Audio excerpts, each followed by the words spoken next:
Alright, guys. What's going on?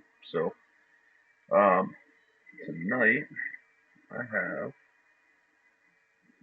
uh, Josh with me, and we're going to do a crash course in Roll20 because coming up on the 19th, we are going to do uh, basically um, creator player challenge on the 19th. So that means anybody that's in the game um, can randomly be picked to be a DM. So, uh, figured I would give a crash course in Roll20, which I have up here. Say what's going on, Josh. Hey, I'm excited. Yeah. So, like I said, just going to give a crash course for anybody that doesn't know how to use Roll20. I'm going to show how I use it. I'm not the most experienced, but I make it work. So, I'm going to spout out some stuff, and I'm sure Josh is going to have some questions along the way once we get some people in the chat. Sure if they have any questions, but right now we are at. Actually, let's go to the home page. All right. So, Josh, basically, this home page is the same for you, I believe. It is. Okay, so what this is these are games that you're in. The only difference is for yours, when you launch game, if you're not a creator, it won't show you certain things. So like if I go into Chase's game here, I can just join, but notice I don't have anything crazy in there. Well, if I go here, yeah, gives me a couple different options. You can upload add-ons, stuff like that. I don't really do all that. But you have the settings tab, so you can go in here, and this is where you'll like give people access to the game, import characters. You're going to want to come down here to character sheet and make sure that you have the right template for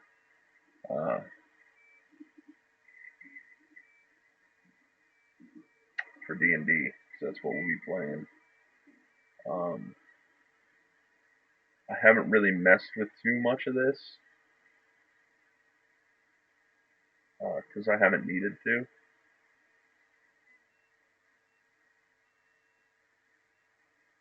But yeah, you can look through some of these. So many options. Yeah, and a lot of these, like I haven't done any of this, but you can go through like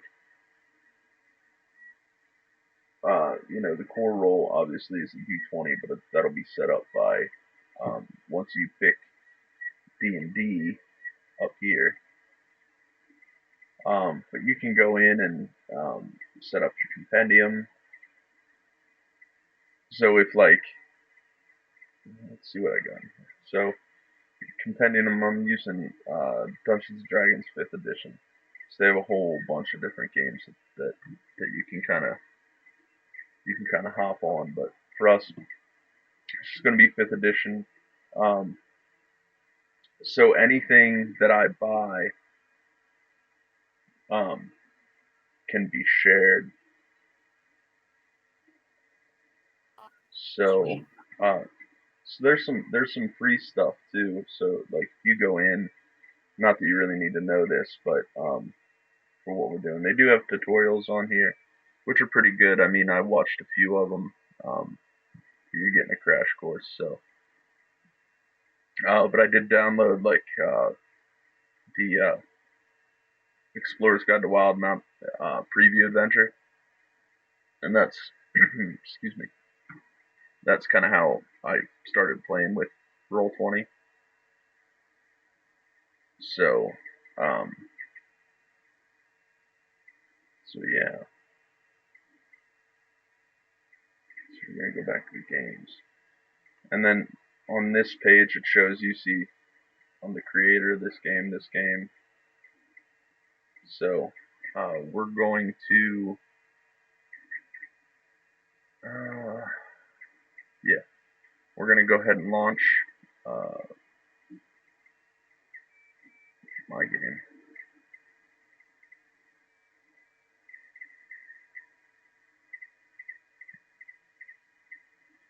So first thing you're going to notice, Josh, is that it looks very similar to any. Oh, there goes the music. It's gonna get creepy in here. It looks very similar to the players. Which one's turned on? Okay. So it looks pretty similar to the players tab. You do have a couple different icons over here. Also over here, you have a couple of icons. So basically, obviously the first one is your chat bar. Your second one is basically your library, like everything that I imported in over time will be over here. So like a couple of the maps that I made, Pennywise. That was great. You know, so that's that. All that will be saved in here.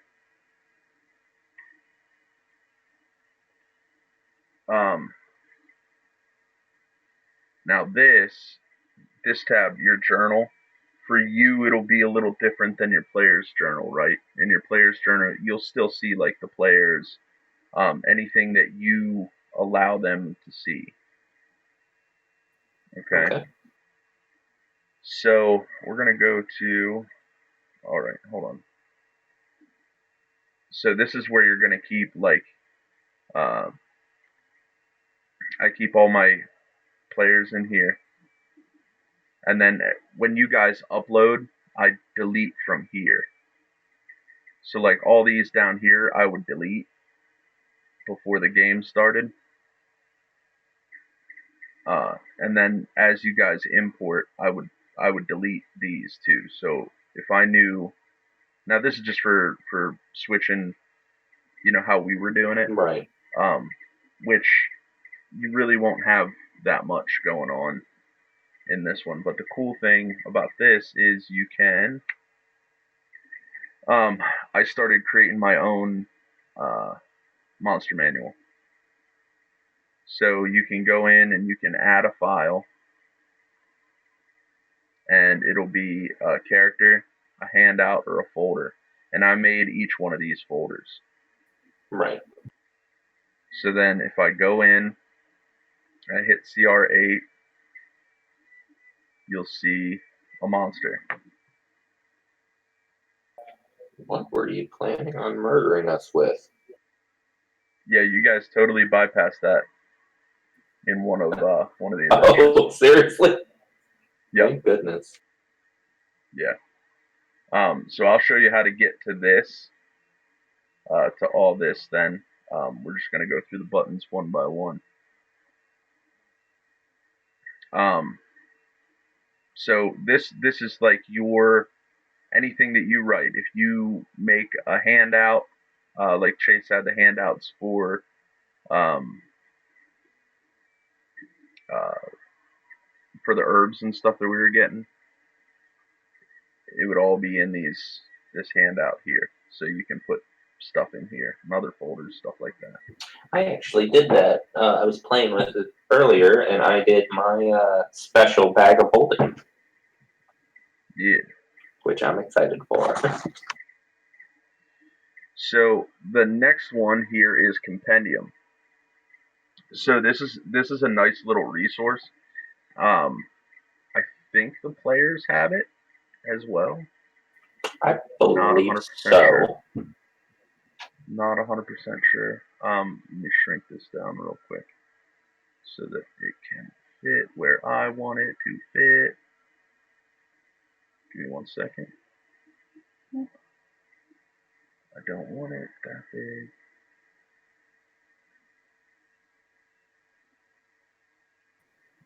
If you want, I can jump on yours as the player, and I can at least tell you if we do. Nah, it's alright. Okay. It's alright. I'm gonna shrink it down though because I want to get it inside the frame here.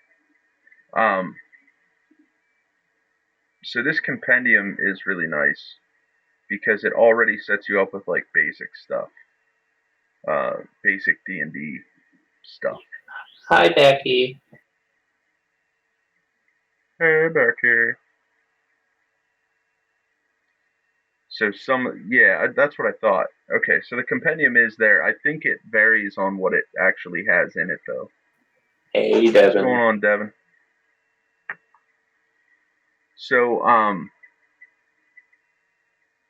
Devon knows about this, but Becky, just so you know, and this is something that we're gonna chat about. So we kind of came up with a concept for Friday nights where we're gonna do one-offs, a series of one-offs, and basically what's gonna happen is it's gonna be a one-off challenge. So at the beginning, at the very first session, excuse me, at the very first session, we'll spin a wheel. Anybody who's playing that week, we'll spin a wheel and see who is DMing. So, uh,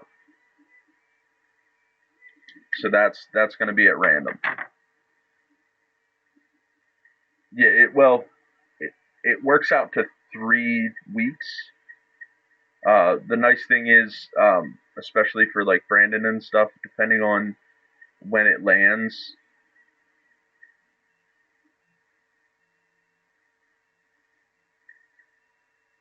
Yeah, that's the funny part. That's the funny part. Because anybody can DM. Anybody can randomly be the DM. So that's why I'm kind of doing this. To just give like a crash course. So, yeah. It should be interesting. We're testing it out this week, I think. Right? The 19th, yeah. Yep. The 19th, we're gonna try our first one, and we're gonna see. That is a hilarious thought, Becky. That is not a scary thought. That is a hilarious thought, and I would love to see that.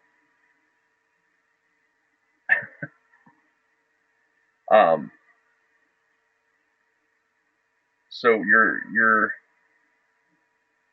compendium here, I just clicked on monsters. It brings up.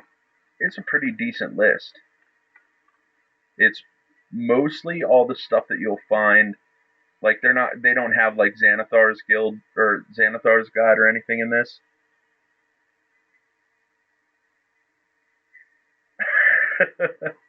I think that's the fun part of it. Yeah, I don't.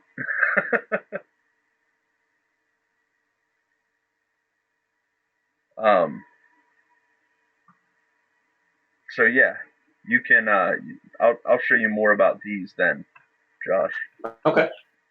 Because I think we touched on this a little bit, but I'm not 100% sure.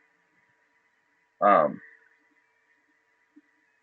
So let's see what it has. So I don't have any adventures in here now. If I would have downloaded like any of the adventures, I could put them in here. Um. I got a wicked glare off my screen. Uh. But it does have some basic information in it. Um.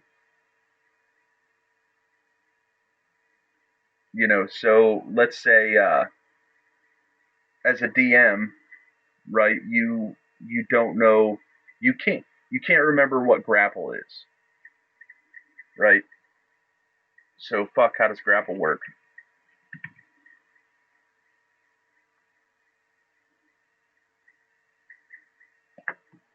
Right there. Sweet. Because I forget those all the time. Yeah. So now the cool thing is, now I don't know your setup. Me personally, what I do is a lot of the time I'll click on this little icon right here, Yeah. and it'll make another screen. And the only reason that I make it into another screen is because I can now take this screen and drag it over to another screen. Right. So when we're playing, I use two screens. It just makes it easier. Um, but you can see, like, even in feats, it'll show you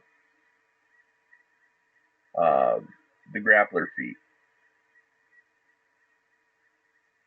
You know. Um, so I think it has a couple of items in here.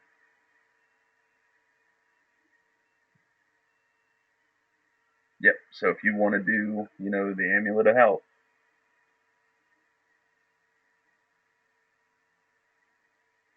tells you what it does, all the stats, stuff like that. This this is um, this is relatively useful, but there's a lot of times that you'll be looking for something and it's just not going to be here. And only because I really want to know what a bag of beans is. Actually, give me 1 second because I'm going to move. I have the chat up in the corner and it's going to bother me. Wait, a bag of beans is a thing? Yeah, apparently it is a thing. Neat.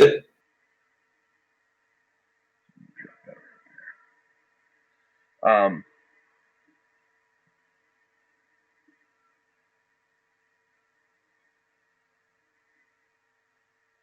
what?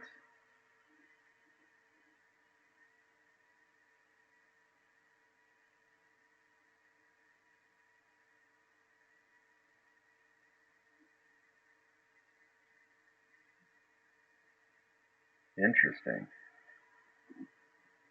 Okay. Well, I'll look into that later. Um, yeah, right. Uh, so now, so that's the compendium. So you can play with that a little bit. Uh, yeah, it does have some background you can use if you want to.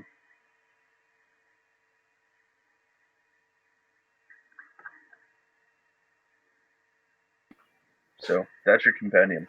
Yeah, Pretty cool. I saw portals. There's definitely a few portals in my in my idea. So then the jukebox, you can go in and add. So uh, you can go in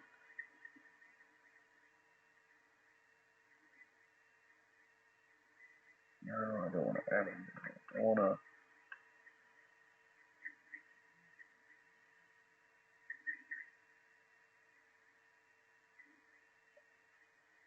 So it does have like some music that you can pick from, and then you can add it to your playlist here. Mother.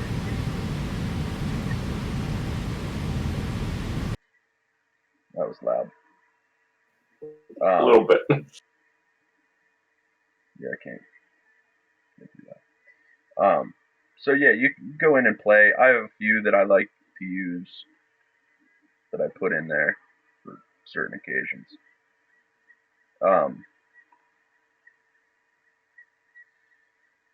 I have not used this yet. Um,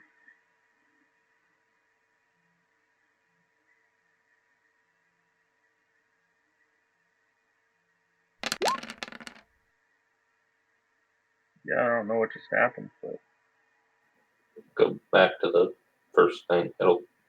Yeah. oh, nice. So yeah, that's one of the That's right. That's one of the macros for rolling characters. So this character would suck. No, that's not bad. But a 6? Ooh. Yeah, 6 would be ugly. Ooh. Look, you just rolled your bard. Yep. 6 is 6 charisma. 6 is charisma. So yeah, you got that. This is kind of where you. What's this one? Okay. But if you click in bar, it pops up down here.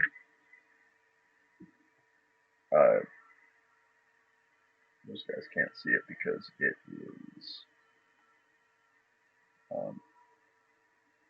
the Let's Roll logos over it. It's down here. Anyway, so we'll get to that. And then settings, you have the same thing as a player. You can. I like seeing the dice personally. And for those of you that don't know, you can change your dice color by clicking on the little icon over here.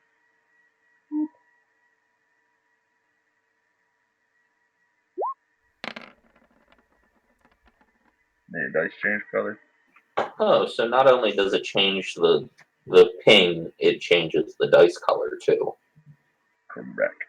Does that mean like when a player rolls their die, you see it? Yeah. Oh, and you see all our different colors.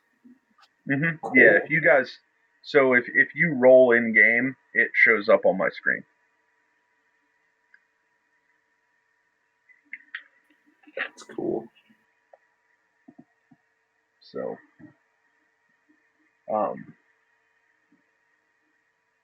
yeah. So that's the basics of these buttons here. We will move over to this one here. Actually, let's go to this one. So this little button you guys do not have, and that is your map page. That's your drop-down menu. Okay. So on the drop-down menu, you as a DM can go to any of these pages.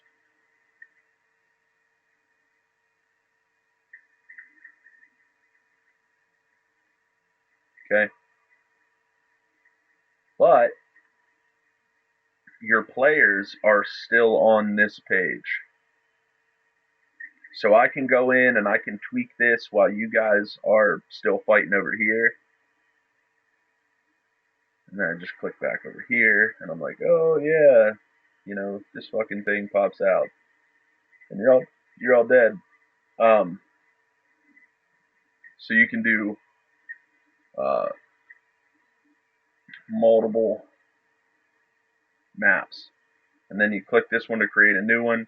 And then if I go here, so this is the one that you guys are in, this will give you most of your information. And I'll go over this when we do when we put a map in.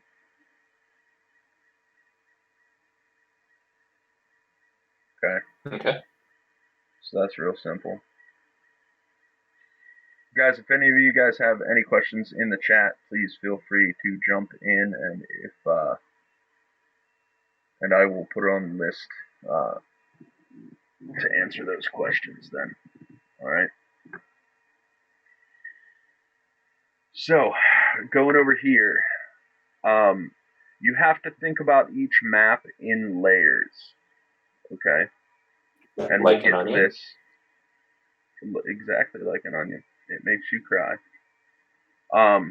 So this is your selecting tool. Obviously, you guys know what this does. This is how you move your characters. You can move them by your arrows.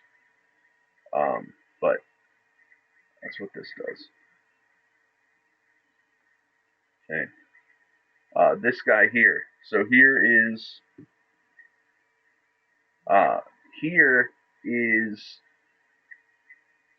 where you're going to do a lot of your work as a DM.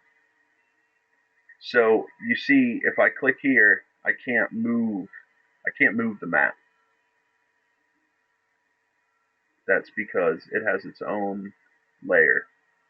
See how everything else kind of shaded out? Yeah. But now I can take this map. Whoops. I can take this map and I can move it around. Do whatever I need to do to it. So like,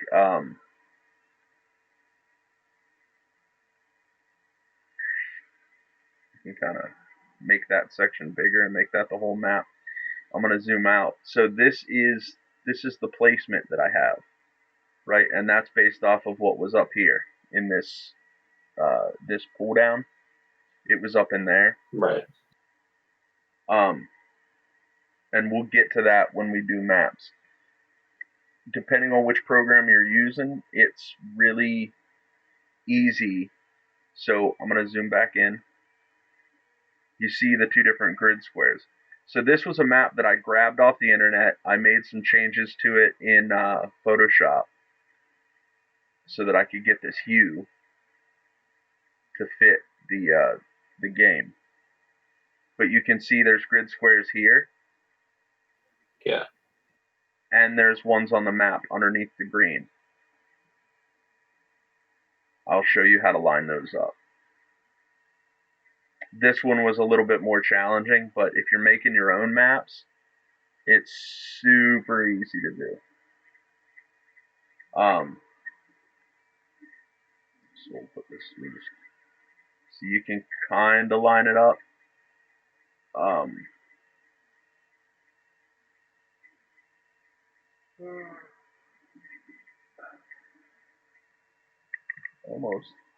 Almost.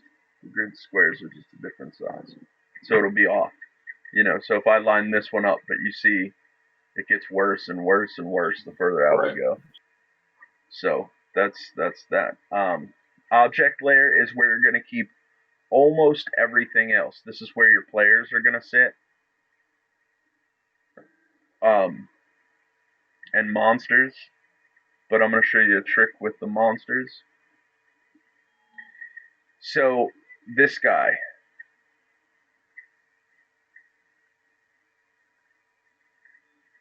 When you guys were fighting, right, he wasn't on the field. He was just hiding over here. Okay? Right. What I can do is I can right click on him and I can put him into the GM layer. So that means only the layer that I can see. So now he's there, but I can't click on him now because he's in a different layer. I can still click on you guys. I can still click on the things that are on this layer, but I can't click on this guy. Won't happen. Okay. But if I go to GM layer, I can click on him. I can't click on you guys. But this means I can move my creatures around without being seen if it's part of their, if they roll stealth and, they just pretty much walk around you. Right. Without you being able to see them. And then we're going to get into this layer a little bit later. But dynamic lighting layer, this is where you're going to make all your lines, and this is where you're going to hide light sources. This is where you're going to do all your fun light stuff. Okay.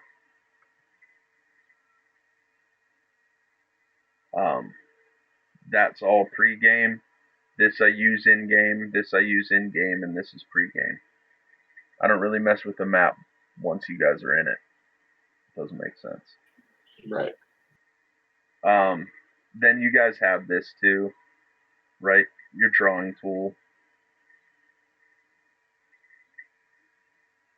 Oh, I am in. So now what your character would see is a big black hole right here, because I was still in the dynamic lighting layer. Mm-hmm. But if I go, yeah, object layer. But if I go, you see how the light source kind of moves as I move. Yeah.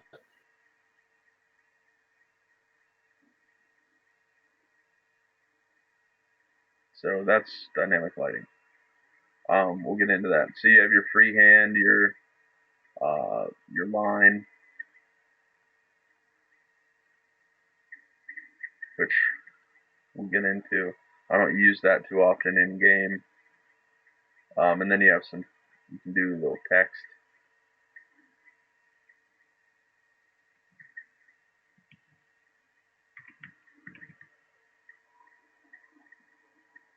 Change the color.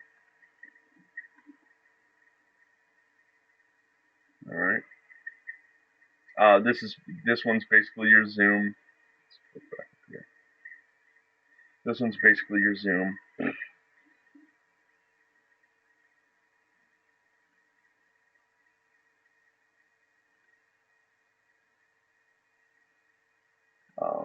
You know what this one is. This is the line tool, so you can see your spacing. I think you guys have that one too.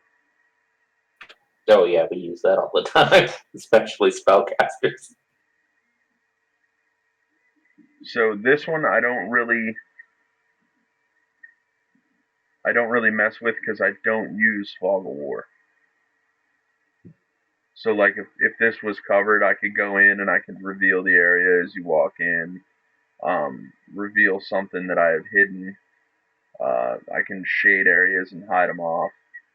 I don't use Fog of War. I personally don't like it. This is what you said, that dynamic lighting can do the same thing with a cooler effect, right?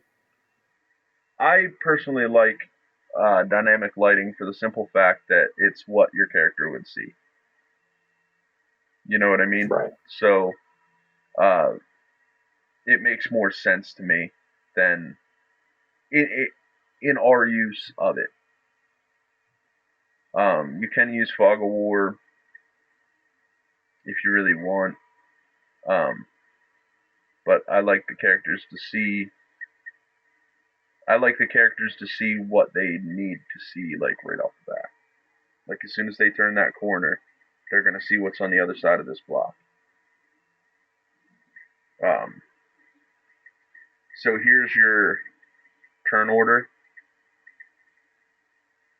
for initiative. So you pop that up, they roll, and then if you scroll over, so if you have a bunch of the same creatures and they all roll different initiative, which I like to do, you can scroll over and figure out which one it was that rolled that initiative. Then it's pretty easy. Once everybody rolls, you sort it by descending numerically, and it'll give you your highest to lowest. You can make custom tables here, but and then just to move to the next person, you just click the arrow, and the person that's up is highlighted. Sweet. So you can never. And what I like to do is especially when we're playing, is I'll drop it down to 2. So, like, I know after he goes, you're up next. I know now that I should start getting ready for whatever he's doing. Right? What is he gonna do next? Is my next thing, because he's on deck, and then I should know what I'm doing by that. Right.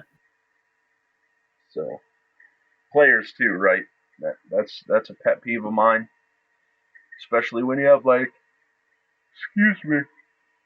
especially when you have like 5 or 6 players. When you finally get to the player that's been waiting for 20 minutes, and they're like, well, well,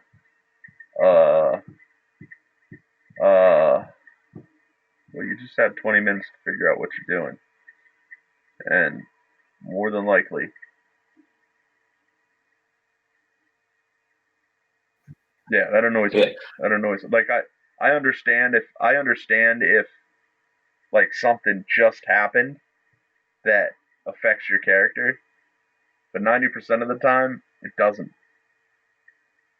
and they're still just sitting there trying to think of what to do. I normally know what I'm gonna do, at least have an idea of what I'm gonna do right after my turn's over. That's just me. I think that's D&D etiquette. Yeah. Until, of course, like a giant monster pops up on top of you, and you're like, "Oh crap!" yeah. I mean, it's a totally different story if, like, you know, Shadowbrook had everything planned out, and then this thing appeared. And then okay, yeah, then it's a different story. But more often than not, that's not the case.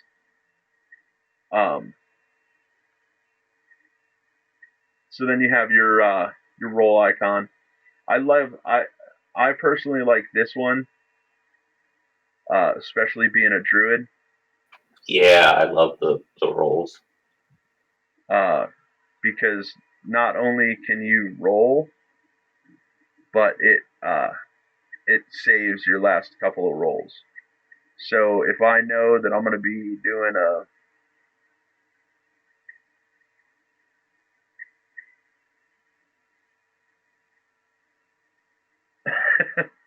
the answer is always yes. So I just rolled a 3d6. Now if you go down here, your last 10 rolls are saved down here. 3d6. So this makes it really nice for a druid, because when you switch your animal shapes, you can just click. Yeah, plus then you have the plus as well, so like to hit, you plus blank, and it automatically does it for you. Yeah, and it saves it. Like, you're going to be a bear for a while. Hopefully, yeah. And then the shortcuts for the help and shortcut references. Yeah. Switch the token layer. I don't use too many of these, but they're nice to know.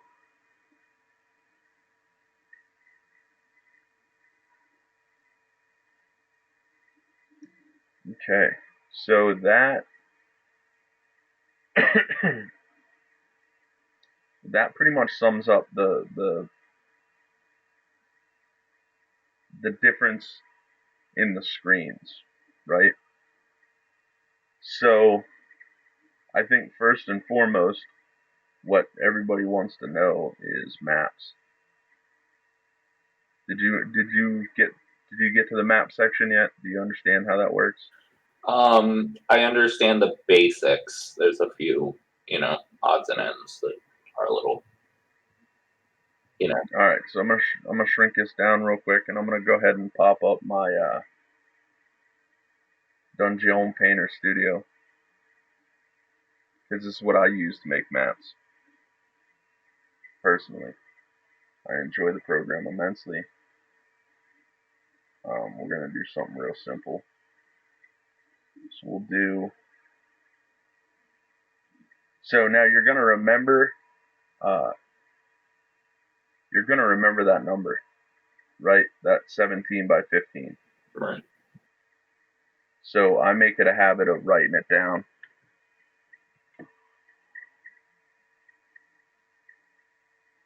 Okay. So we're going to do that. Let's just throw some weird shit on here. Let's go outdoorsy.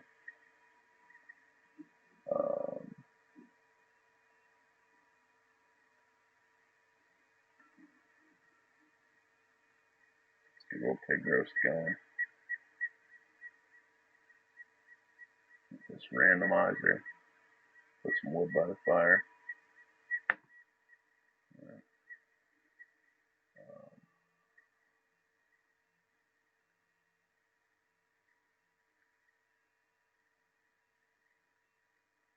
I like these tents, but that's what I picked. Put a couple of rocks out here. Some big rocks. Maybe over here.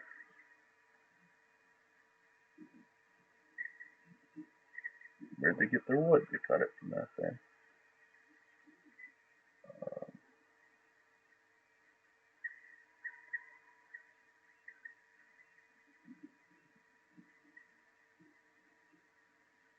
Traveling. They got a couple of sacks.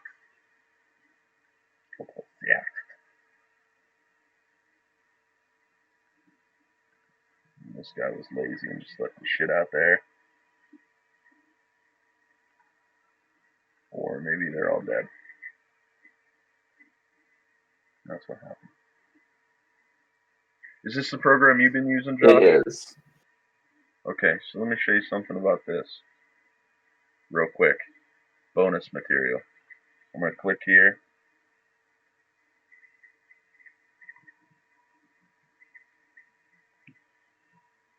I'm going to shift. I'm going to group all those together.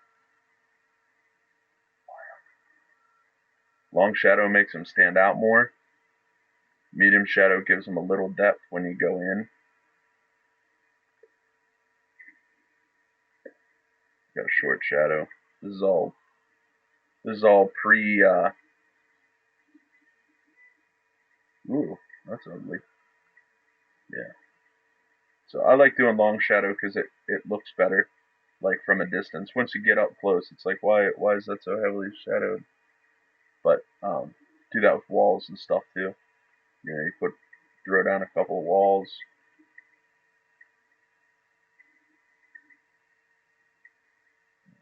Down here, do the same thing.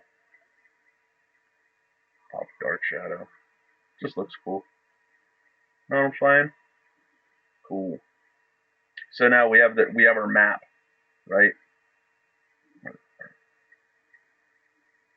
Wrap map. So, it's going to tell you here, map width is 17 units by 15 units. Write that down. I also write the pixels down, just in case. So I'm going to do 1190, 1050. Those will come into place in a minute. I take the coordinates off. I will show the grid. One thing I do like to do, though, is before I go in here, I'm going to go to grid.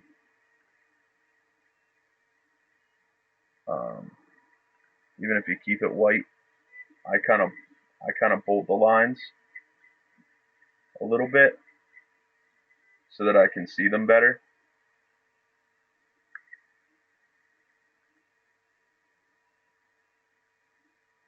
See what I mean? Yeah. That's just me. You don't have to.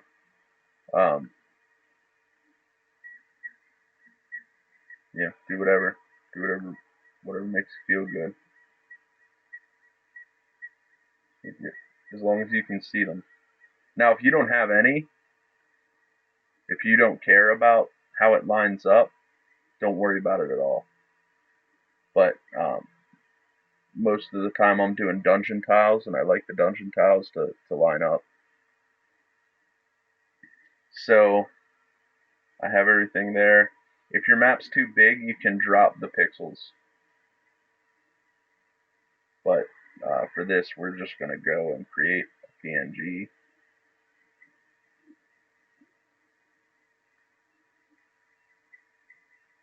I'm going to drop it right into my desktop. I'm going to call it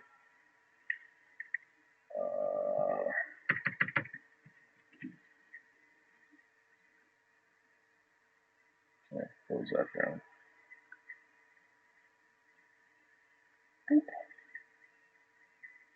Alright, everybody tracking so far? Everybody still with me?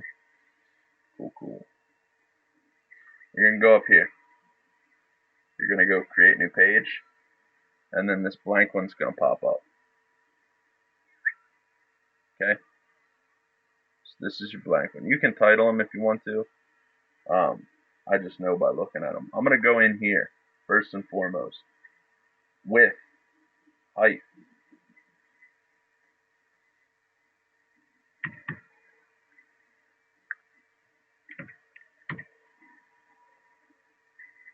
I personally like the background color to be a little darker. It's easier on my eyes because I'm old. Right. And normally when I'm lining up a map, I pick my brightest color and put my opacity as far up as I can. I'm going to change that. I'm going to come back. But for right now, this is what you need. I'm going to hit OK. And then I'm going to go to that map. Alright. Shut up. Stop it. Alright, now you see the map. This is your grid square. You can do this one of two ways. You can go in and you can add the map. I personally like to shrink this bad boy down.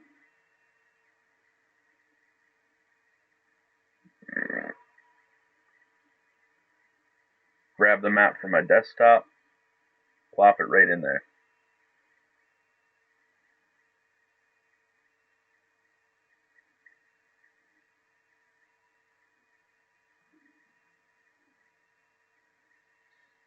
And now, if I did this correctly, if I did this correctly, I should be able to click that right into space, drag this down, and my grid squares should line up. I'm going to right click, drop the map layer, all my grid squares line up. Because I already made the map exactly the grid squares that I needed them to be. Make sense? Yep. Okay. So that's where we are. Now, this is in the map layer. So one thing I want to do, right, because I want it to be, if you don't care that your characters see everything in here, then don't mess with anything. Just don't mess with it. If you do care, so what I'm going to do, I'm going to go back up to my map. Now that I know everything lines up, first thing I'm going to do, so I'm going to come down and I'm going to change this. So let's say I'm going to change it to gray. I'm going to drop the opacity down a little bit so that it kind of disappears a little bit. You can see it when you get down close, but when you're further out, you can't see it. So dynamic lighting, let's talk about that for a minute. So basically, if you click dynamic lighting on, that means your characters will not see anything that is basically past the lines that you are allowing them to see. I will mention, because I never saw dynamic lighting. It's because dynamic lighting is a plus or pro. So a free account will not have dynamic lighting.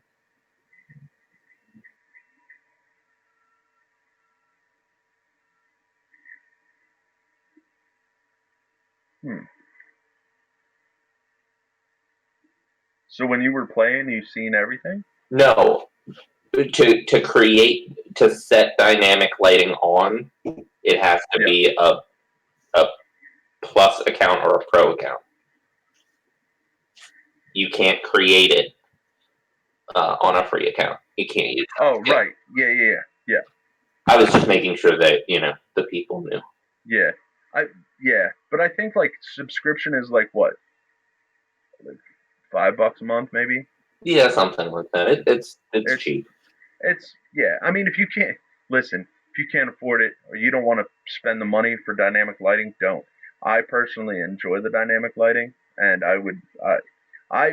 but I don't pay for it because of the dynamic lighting. I pay for it because I can build my own compendium. Right.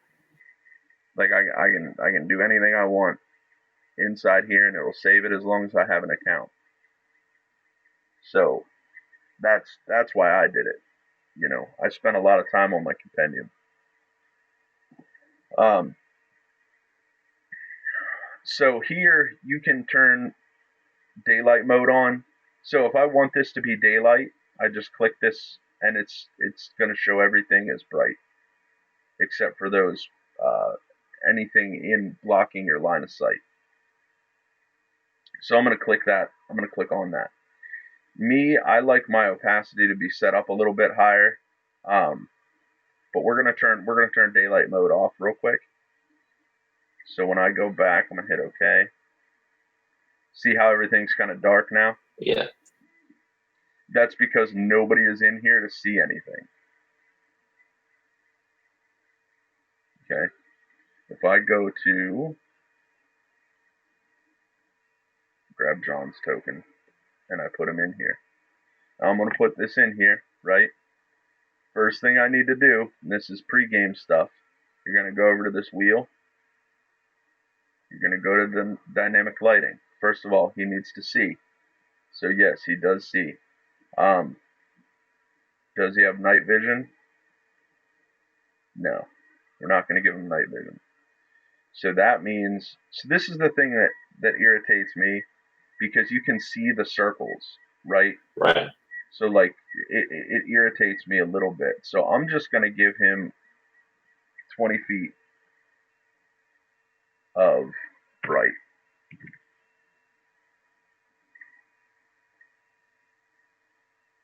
Okay. So now he sees everything that's within that circle. Everything out here that's dark, he can't see a damn thing. So if I have a little monster over here, I'm going to say little, but this guy's actually. So he won't see this creature until he steps into the light. He's not going to see that. I could turn my stuff on for my creatures. I just don't, because I know what they can see. Right. So using John's character. Now there's a couple of other things you can do here too, right? So you can go in. Now I gave him bright light to 20 feet. Normally, what I would do is give him bright light to 15, turn on my dim light to 5, adds total 20, save changes. All it does is really soften that edge. But here's the problem with that.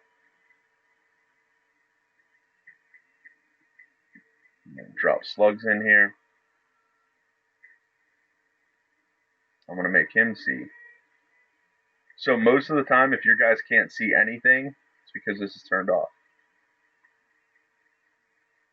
I'm going to give him 60 feet. So now he sees pretty much the whole map. But now he sees that dumb ring. Yeah. And I don't like it. I think that's annoying. Oh,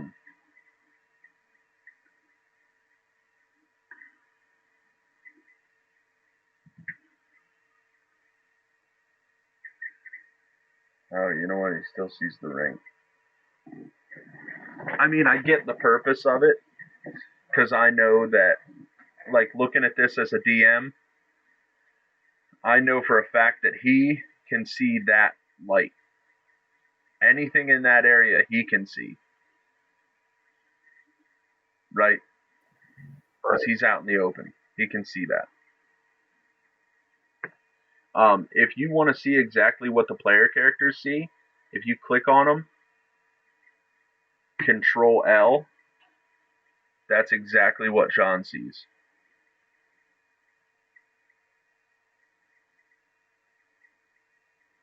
Ah! Right? Right. Same thing with slugs. Control L. Whoops. That's what slug sees. Whoop. Where the hell did I go? There we go. Okay. So that's pretty much dynamic lighting. Dynamic lighting in a nutshell. That it's that simple.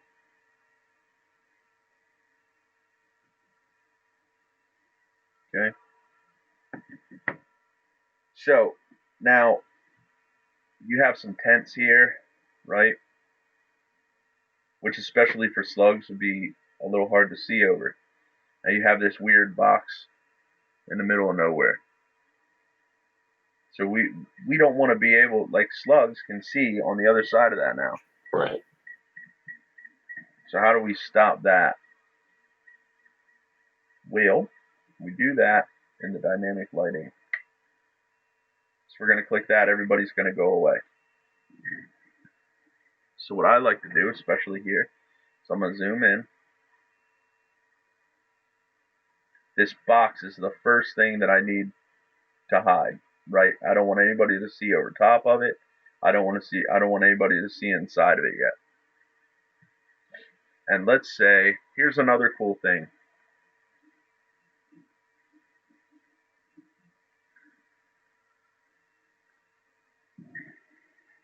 That library,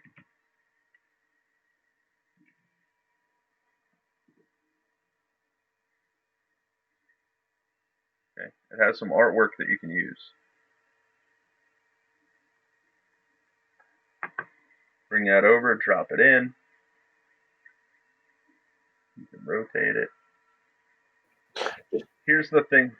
Go ahead. I said, just don't go looking for sirens, because all you'll find is signs. Yeah.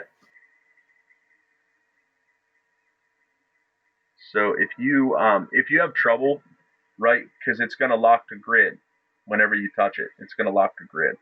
If you hold Alt while you're moving it, it'll just go where you put it. Right. So if I let go of it right now without hitting Alt, it's going to snap to wherever it thinks it needs to snap to. But if I hold the Alt key, it is now there. Okay. So now we don't want anybody to see around this, and we need to create a door. This is how I do it. There's 150 different ways to do things. So we're going to, first, I'm going to go back to this, right? We still see, oh, right. Dynamic lighting. I'm going to take this. I'm going to drop this to the token layer so that they can see it.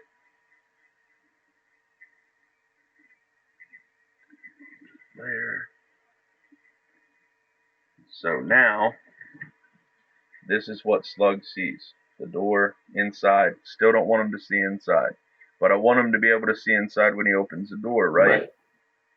So this is what I'm going to do. I'm going to go down to dynamic lighting. I'm now in dynamic lighting. I am going to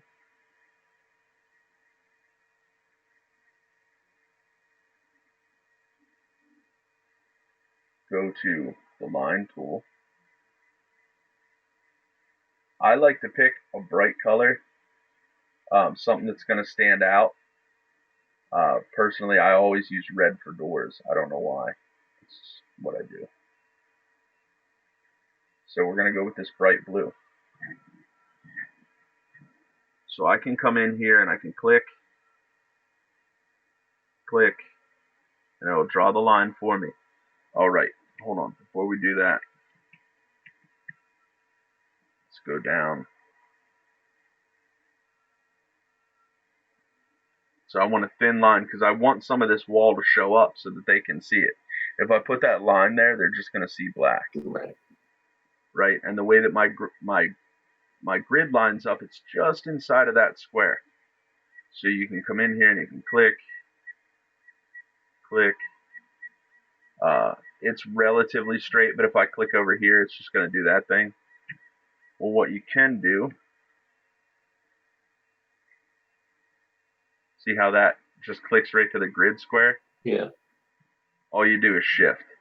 So if you're making a dungeon that's a lot of straight lines, just remember, hit that shift button, click on the closest corner of that grid square, and it will lock too. Okay?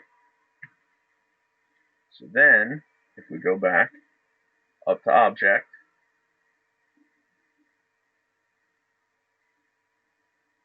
whoops. Right, after you're done with your lines, right click. And that'll stop it from continuing. So you do all your lines and then right click and it stops the process. So now we're going to see what Slug sees.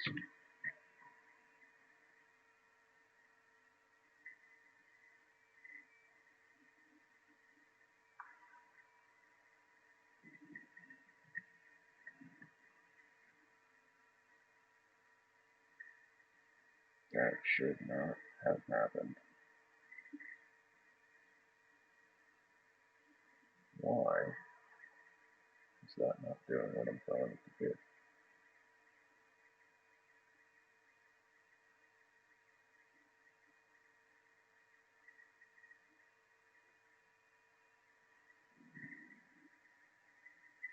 Because I'm fucking dumb and I put it on the wrong layer.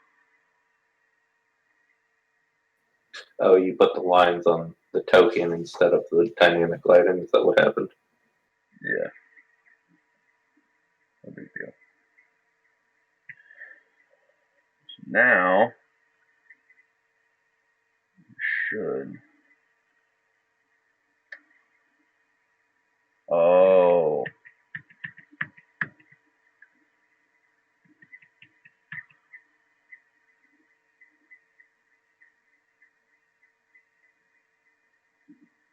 Let's see something. Right, because when I switched over to do that, and I didn't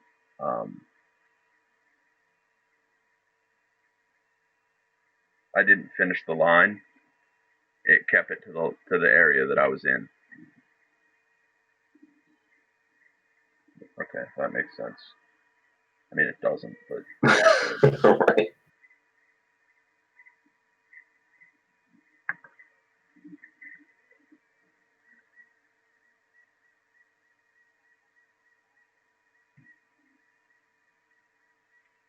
right click.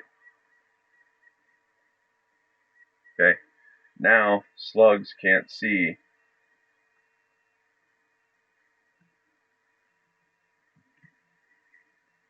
Don't forget to click off your tool until he gets to the door. So now he can see the door, and that's an issue. Right, because I want that door to be closed. Right. So what I'm going to do, I'm going to go back into dynamic lighting. I'm going to pick that tool again. This time I'm going to go regular, so it's a little thicker. I'm going to go red. I'm not going to shift, but what I am going to do is I am going to click halfway on this line and then come over here. And then I put a little tail on it.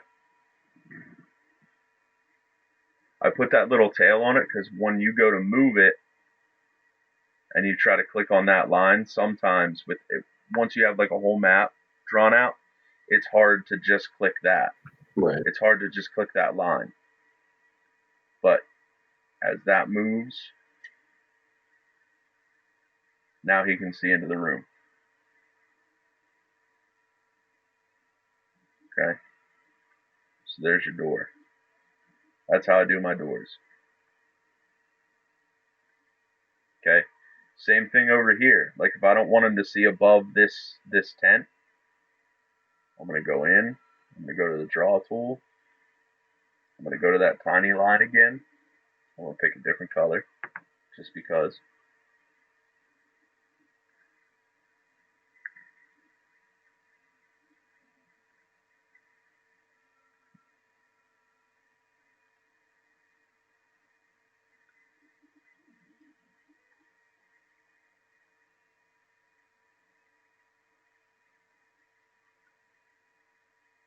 So now he can't really see anything other than, you know what I mean, the side of the tent that he's on. Right. Okay.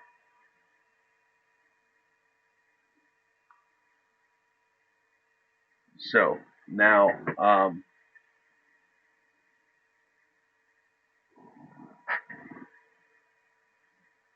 we're going to go in. We're going to change something real quick. Actually, no, I don't think we made it. We didn't make it so it was nighttime, right?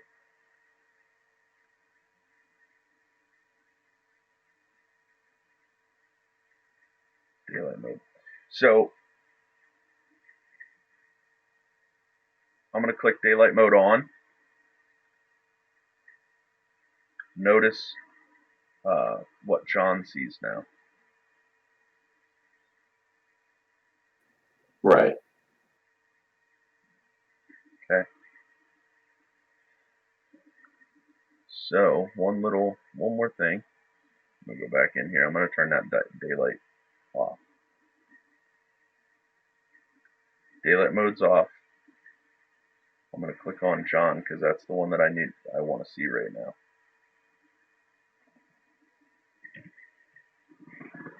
So that's what I see is John. Let's see. I'm going to go in here. Let's do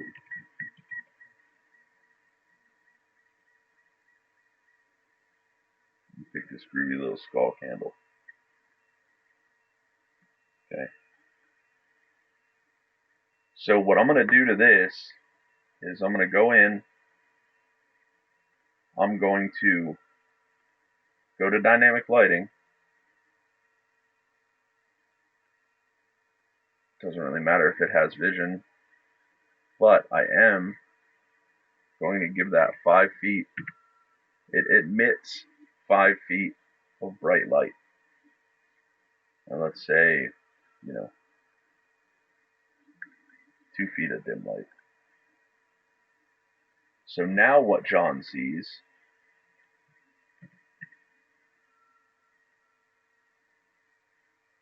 he still can't see around that tent, but he sees that light now. He sees whatever that light's showing.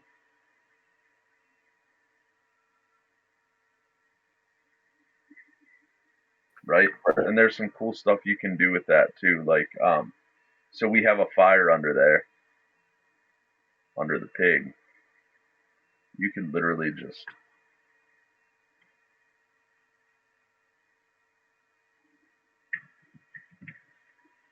you can hide it. Say you just want like a little pebble. See if we can find one.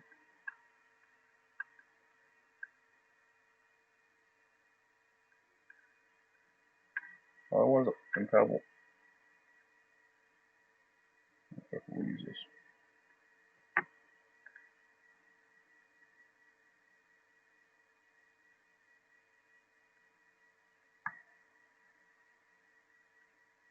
Now the same thing with how it moves. Like if I try to shrink it down, it's just going to click back.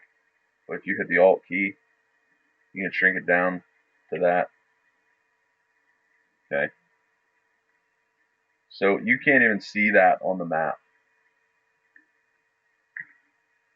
Right? If I zoom out, you can't see that.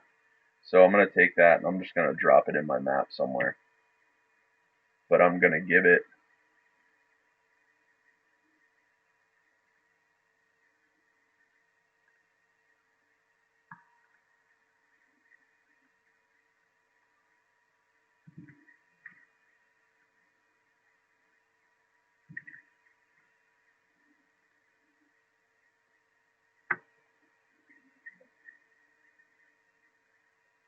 so now That's what Sean sees. Sees a campfire. He doesn't really see that little fire. I mean, obviously he sees it, but now he has all that light when he jumps in here. So a little trick. Ah! He's a human. Hold on. Yeah. So there's a couple of little tricks there.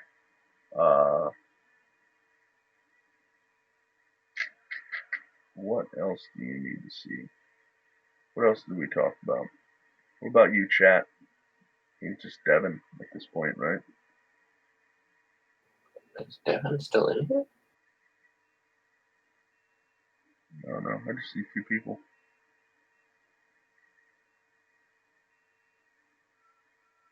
Anyway, what was on the list, Josh? Tokens. Hi, Becky. When making tokens and how to properly put them in. Okay. Let's make a token. What I'm going to do is I'm going to open one of these up. So, let's pick something. Let's do...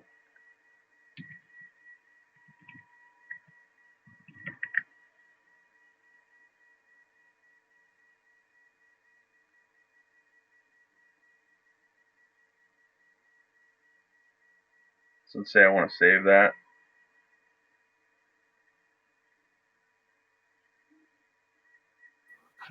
Hey, BJ. Thanks for hanging out. Yeah. Don't let her throw too much food around. So we're going to save the image. It's already a PNG.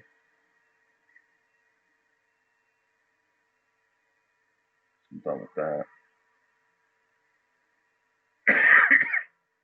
I use Token Tool. It's just what I use. Is what it is. But there's plenty of ones you can find online. I use Roll20. It's just like an online one. Probably not as fancy as yours, but this is not fancy. This is like super simple. Right. So I'm gonna go to. Gee, that doesn't look familiar. Right. I'm gonna save this as in my token art file.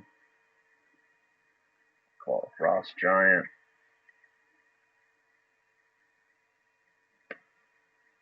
And I'm gonna go in here. So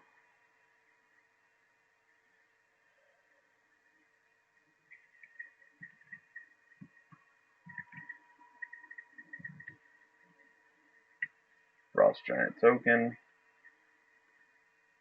Don't really need a background because he already has one. Change. I'm gonna go down to Frost Giant.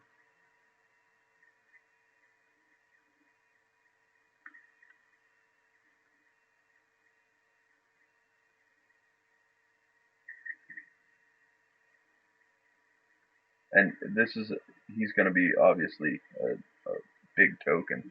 So don't be afraid to get in there. You know what I mean? Like blow him up a little bit because he's going to be 4 grid squares. Show the so it's not going to be. Yeah, show the biddies. So you can do in this program you can do a bunch of cool stuff like you can turn him into a card. Whatever. I don't know what's going on there. Onaroll, get on the line.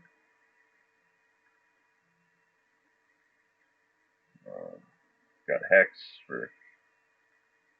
I use obviously round. I got some bottle caps, which look pretty cool actually. Different colors. Those are for like big bosses and stuff, specialty ones. I've used the chains before. They're pretty cool.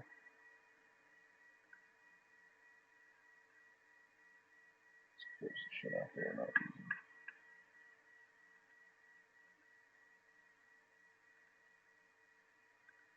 We got more decorative things here. Let's use that one. Let's use that.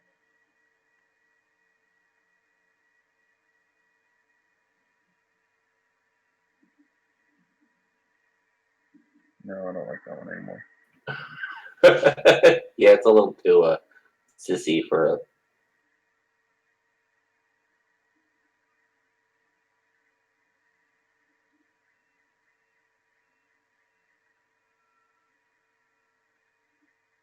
I just always like this one for the bad guys. I don't know why. You can get more. You can get more online if you really want. Got gears, runes. There we go. That one's fancy. Let's use that one. From the Frost Giant. Frosty McFrosterton. Okay, so we're going to use that. No reason to look any further. So then all I'm going to do is I'm going to come over here. I'm going to save as Frost Giant token. Okay, so now it's in my little thingerjing there. So we're going to go through just making a whole NPC for this, right? So I'm going to go to this page here. I'm going to add this. I'm going to add a character. I'd like to just click on here. Go to my token art. I really got to clean up my desktop. Click my little Frost Giant friend. Then I'm going to put, oops. I would put Frost Giant in here.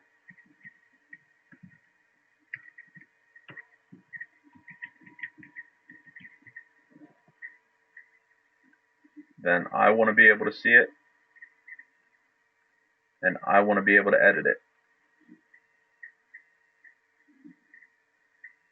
Or, I'll go ahead and save that. This thing will pop up. There's more stuff you can do in here, like you can add a whole picture and do some other crazy stuff, but we ain't doing all that. Right. So you seen I clicked and create NPC, right? Did you see that? Yep. Okay. Have you done this yet? I did, but it's still good to know. Then I'm going to go to my compendium.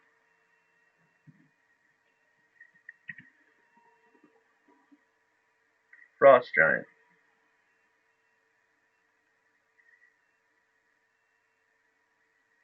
So here's all the information for a Frost Giant. See that? Yep. See all that fancy information?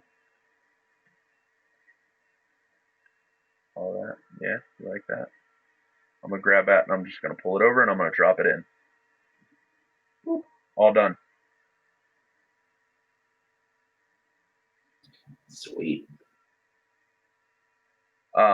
If you create a character that isn't on there for some reason, you just have to put the information in. It's basically filling out a character sheet. Right. It's pretty simple. It really is. Really, really simple.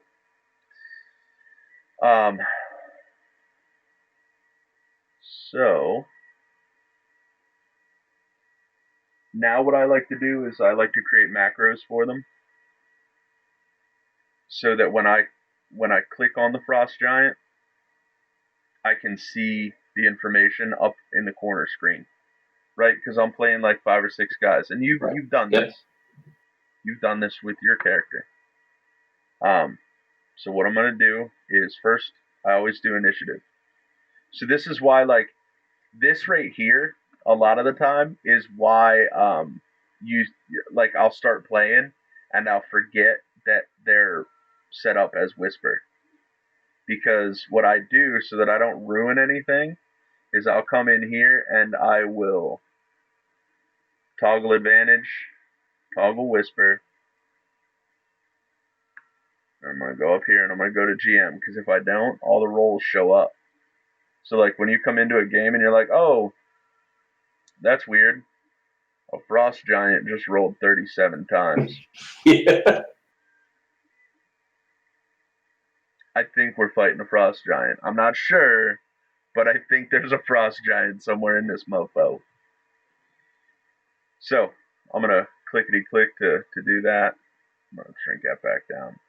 I'm going to go ahead and roll initiative. 11. All right, cool. I'm going to go into abilities, and I'm going to add an ability. I'm going to show as token action. Then I'm going to click that. I like to keep it brief. Come down here in the chat. I'm going to press the up button, key, whatever you want to call it. Then I'm going to control A. It's going to select all of that stuff. I'm going to come here. I'm going to hit, or I'm sorry, back down here, control A. Then I'm going to control C. Then I'm going to click up here and control V. And that is the initiative for your frost giant. Done. I also want to make his attacks. Right? I don't need to put multi-attack in there, but it's always fun when you're like, okay, a giant's going to attack. Yeah. Right? But normally, if I'm gonna use a frost giant, most of the time I'm gonna shrink this down and I'm gonna throw it over here. So if I need to click on anything else, if I need to click on their decks, or I need to do any other saving throws, anything like that. Also remember your saving throws are down here. So don't like, oh, Constitution. Well, that's great, but you didn't add that they have a +8, not a +5. Makes a big difference. Yeah. A little bit.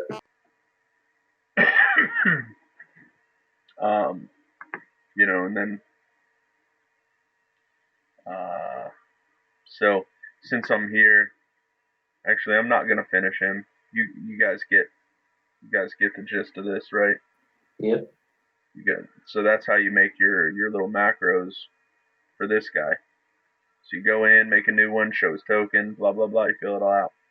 I'll fill them out later. I just don't. I feel like there's other stuff that we need to talk about, or else I'd do this. Right.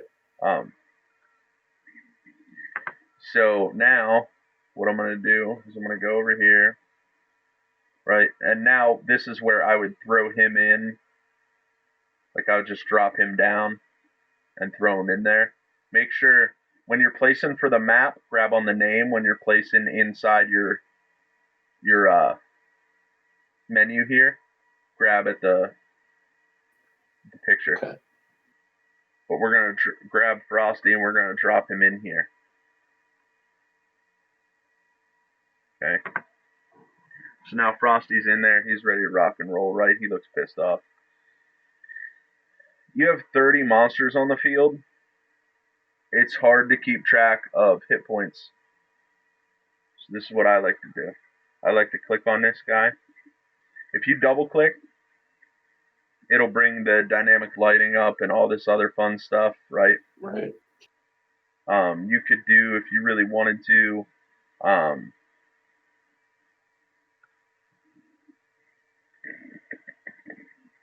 you could change his name. You could show a name plate if you really want, right? Let's see. Yeah. Let's see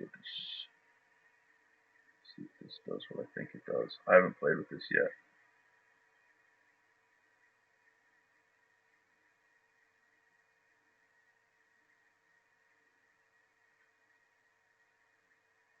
Okay. So and now I click that, so it says how much HP they have. So you can fill this in. I'm gonna save changes, and it's gonna make this little bar there.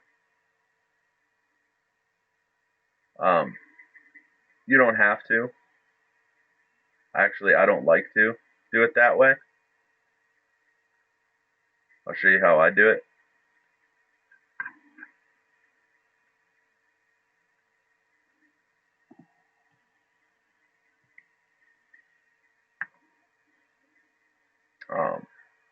Yeah, so you can put a whole bunch of different shit in here.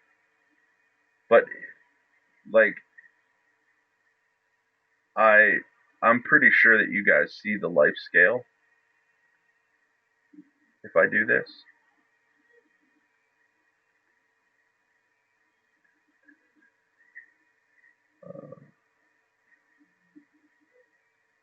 Oh no, it's just visible to me, so it doesn't matter. Neat. Yeah, so you can do that if you want to. You know what I mean? That way you can see what's going on. Me personally, though, what I do is I just go in here and I think his AC is like 100. Control, double click. Sorry, wrong one. Shift. Shift double click opens the character sheet. 15. 15. Ugh.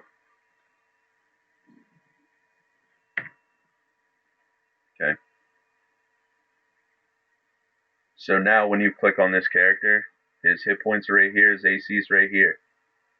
If you want to put anything else in, you can. This is realistically like the only thing that I care about. So if you need more than one, right? Click on Control Copy, Control V. There's another Frosty McFrosterton. All the information's already filled out because that's the one that I'm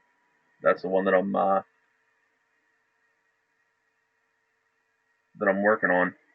All right, get rid of that name. Get rid of Johnny. There we go.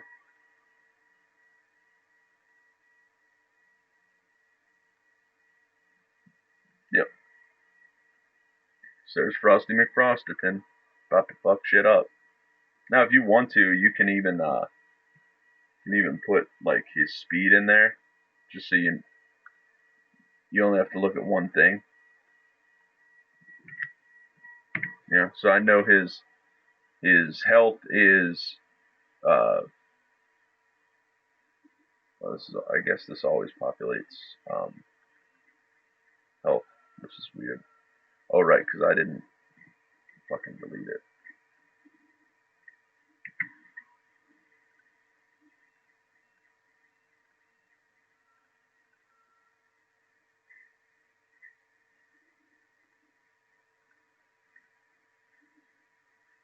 I don't know why it's being slow.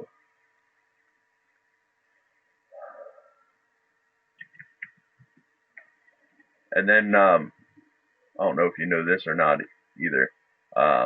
So if you take damage, 15 points of damage, just write negative 15, and it just subtracts 15 from it. So now you don't have to do any crazy math. You can already see, as they're taking damage. Right. Yeah, I mean, basically,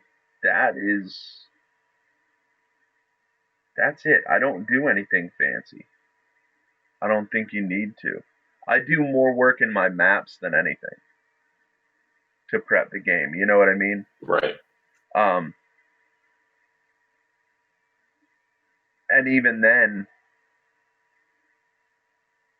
like even on my maps, like let's say I'm doing a dungeon. I think I might have.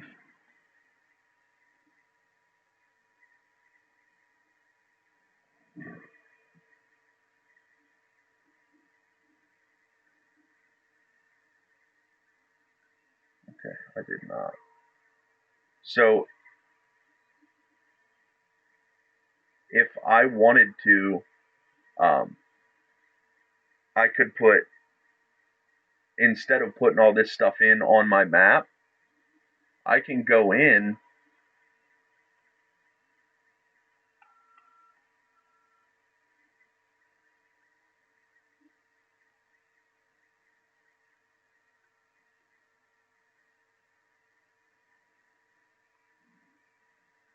and make another bridge. You know what I mean? Right. So don't, and I do this a lot. And the reason that I like to do this is because, okay, so you guys start to cross a bridge, and all of a sudden a frost giant appears over here and throws a stone. That's not there anymore. Or, something crazy like he picks up the one side of the bridge and just twists it and then drops it. So if you want to use stuff that you can manipulate inside the game, like I see guys put doors in, manipulate it so that they use the doors in game, and the doors actually swing open and closed. I'm good. I get it. Um, but you can do a lot of stuff, right? You can throw a whole bunch of stuff in the game. Whatever you want, whatever your brain wants to tell you to do. Now that's the guardian of the bridge. And as soon as you answer his riddle, he moves to the side. You know what I mean? Right. Do whatever you want.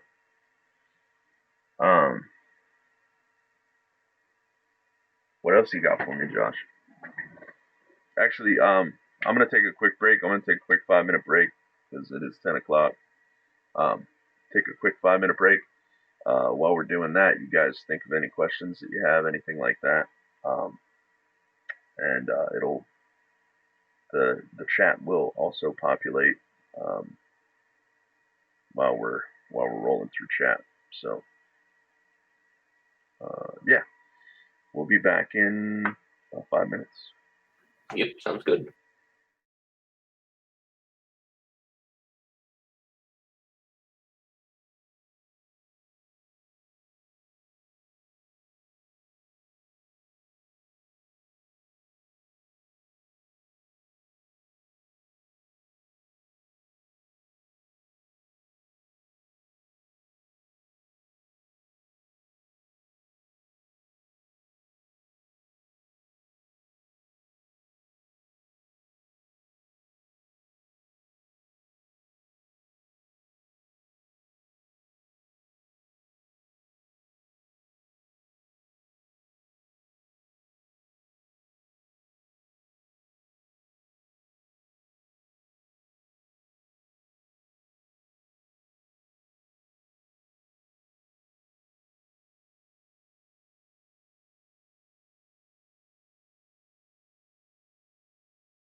One.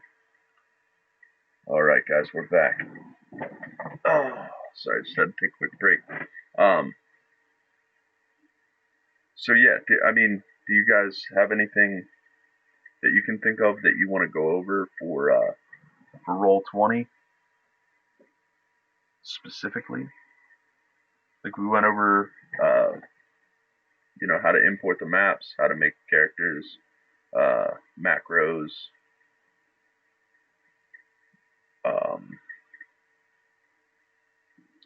I think that was it on my list. So just to make sure I am aware, because we did a monster, right? Yep. Making a character token is basically the same process, only you're making the character, not an NPC, correct? Correct. So, okay, Josh, do me a favor. Go ahead and log into that game. All right, 1 second. Go ahead and log into this game. While he's doing that, I'm actually gonna show you guys a little something. I was just telling Josh about this. So, this is gonna be a project that I have coming up.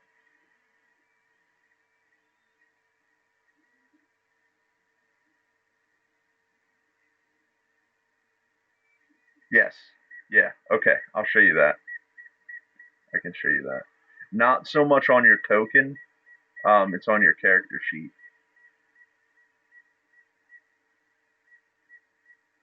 So I have this thing. I've been printing these for a little while. I'm gonna blow my camera up real quick so you can see this nice and proper. I'm gonna blow myself up. Boom! There I am. Jesus, I'm pretty.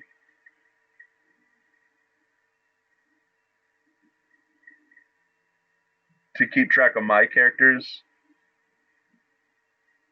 Yeah. Okay. So let's go to. Actually, real quick, I'm just gonna show this. Real quick, I've been working on this guy. My printers are going like full bore right now because I'm getting ready to do some stuff. But I wanted to show this little guy. Where am I at? There you are. So, not a great picture.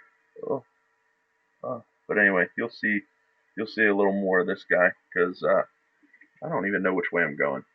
All right, it's a little frost giant frost giant zombie. Yeah, cute. There's his arm. His arm took an entire day just to print, so I'm printing his legs now.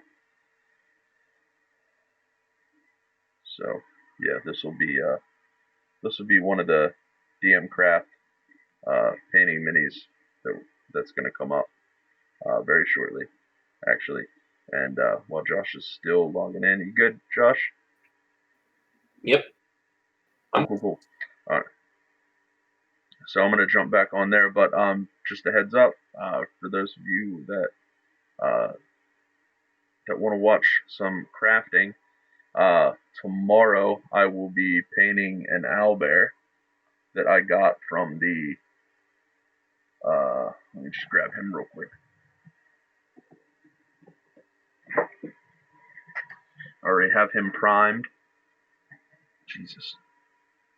So I already have him primed and ready to go. So we'll be painting him tomorrow on the channel around the same time, 8:30. And then after that, we're actually going to build some terrain because,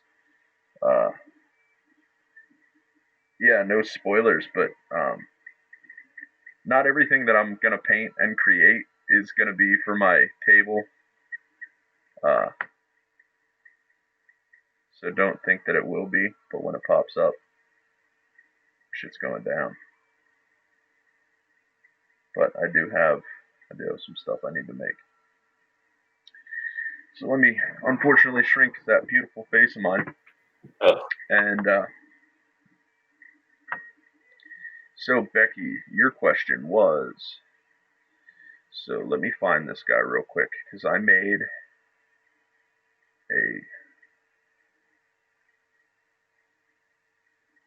did make a wizard NPC. Yep. So this guy here, you guys might remember. This was the guy you guys captured when you went to that town and they were doing the whole slave trade thing. This is the wizard that you guys caught. Yeah, he set me on fire and I kicked him in the nuts. Yeah.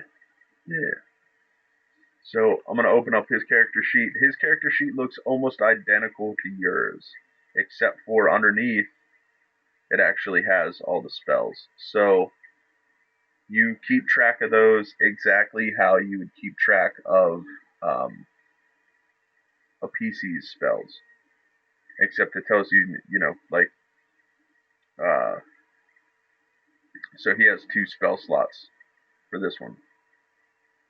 So every time I use a spell, I just click down just like you guys would.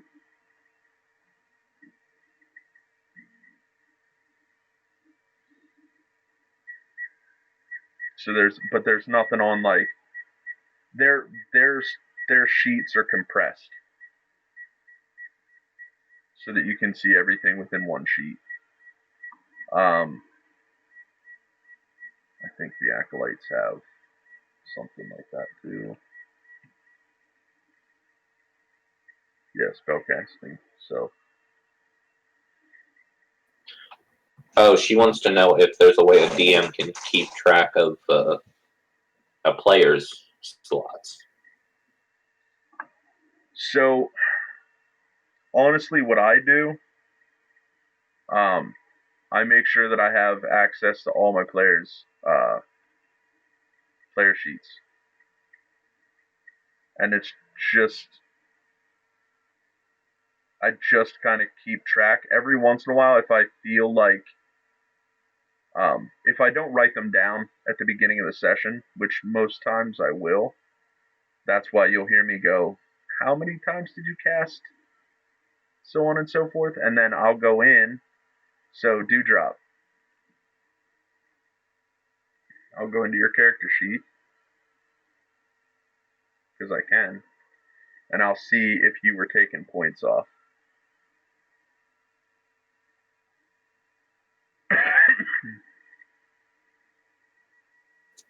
God damn, you have a lot of spells. Fuck cleric, dude. Yeah. She went full bore. She went the whole way to friggin' 6. She wasn't playing.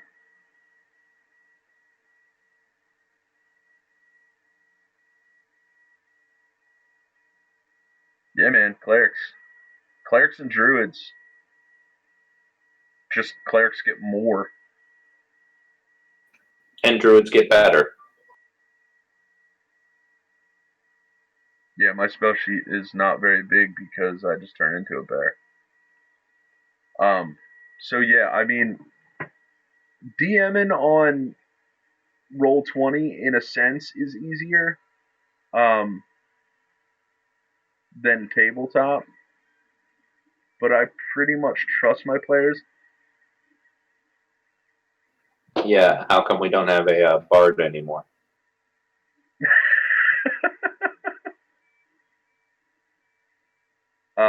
But it is easier to keep track of stuff like tracking initiative,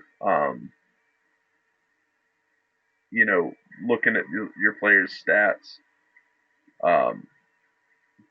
As a DM, you gotta keep track of your guys' stuff.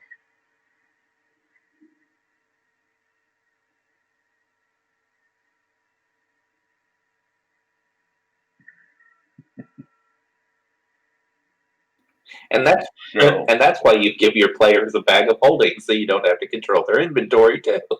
Yeah, so you don't have to control the weight that they carry. Josh, what was your question? I'm sorry. How did we have you log in? To show how to create a character instead of a monster. Right. Okay, so what I'm going to do is we're going to go back up to, we're going to go into our journal. I'm going to hit character. Okay. So now we're creating a character. Let's call this. Okay. So now Joe, it's basically the same way, right? We're gonna upload his token here. The only difference is when I do this, so I'm gonna show everybody. So it's gonna be in all players. I like putting it in all players. That way everybody can kind of look at what each other's got, stuff like that. You don't have to. You can easily just go, me and Torrent are the only two that can see this. Okay? Then you're going to go into creation. Always put the DM in there. So now, when I hit save changes, Josh, you can now see Joe Mama in your library, or I'm sorry, journal. Yes.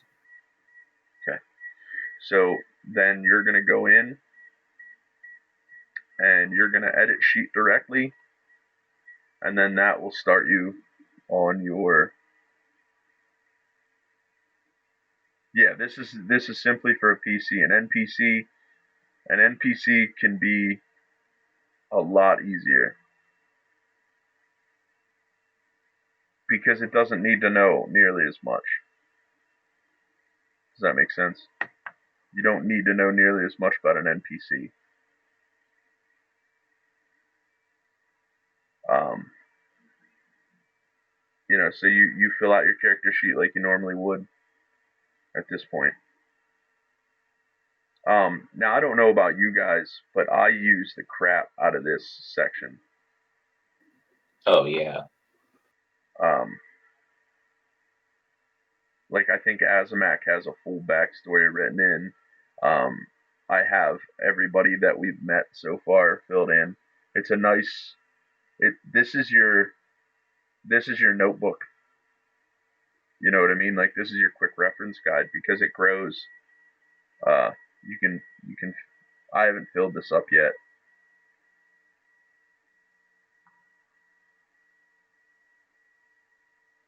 But yeah, you can fill in your character sheet as normal, as you normally would, or you can hit this little willy dilly. Oh, and just for other people, because we learned about this not too long ago. Show them how to do multi-class. Do you remember how to do multi-class? So barbarian, and then you. Nope, I don't remember. Hit the little wheelie thing besides spells.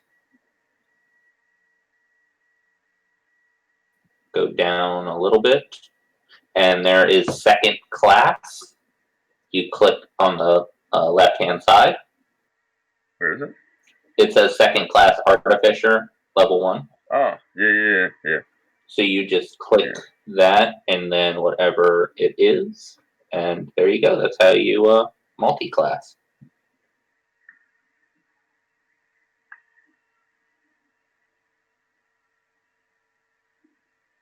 Yeah, there you go.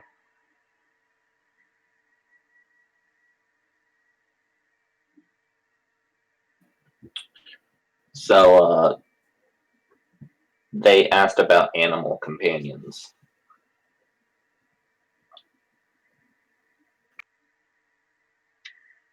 Okay, so animal companions. Animal companions are a waste of time. No, I'm just kidding. They are. I mean they are, but basically what I would do is make a new token, right?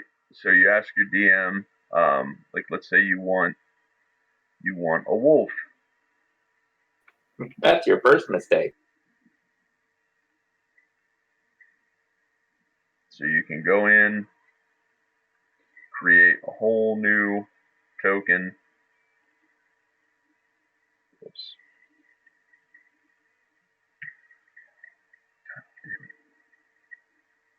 Create a whole new token for your animal companion.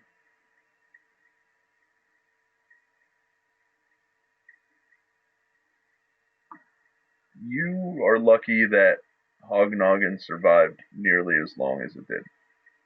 I wanted to kill it in the first episode. As soon as you jumped in that tower, like that should have been the end of Hognoggin. He would have plummeted to his little hedgehog death.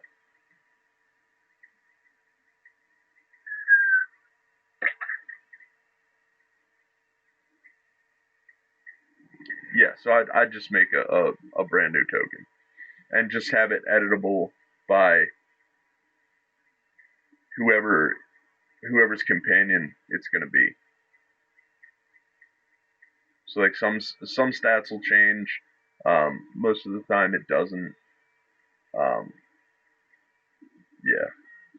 they're animal companions are really good for utility and nothing else.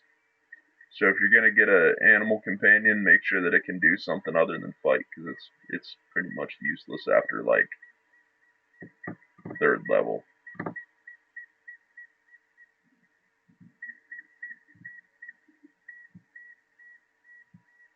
Yeah, there's not much a wolf's gonna do against a bugbear.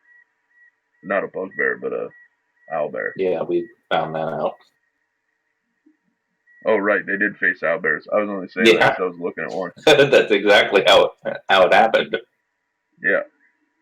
Yeah, it's not gonna do much. So, you know, make sure that you're using your companion. Like think about animal companions as like the ferrets in Beastmaster, right?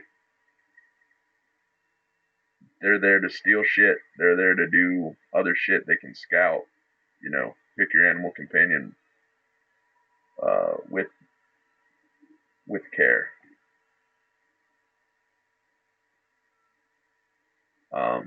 Yes, we went over the whole character creation thing. We did maps. Anything else? Anything else you guys can think of? We've still got a little bit of time. Well, this isn't about Roll20, but I think maybe just since you're talking like this is a DM type thing, what about Session 0? How about a quick overview of Session 0? All right. I mean, yeah, and then there is one more thing I want to show you on Roll20 before I forget. There's one more thing that this camera's pissing me off. Oh, then we can do the Roll20 thing first. Yeah. Okay. Let's do that. So like I said, I have this monster manual, right? I've built this monster manual. I've spent time on this monster manual. Now what I'm gonna have to do, because I should have done it smarter when I was creating the characters. So you can go in and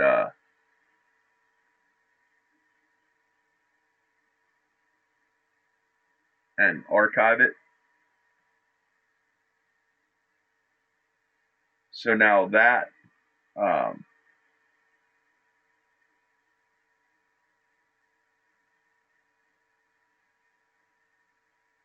think I hit the wrong button. Stupid flying snake.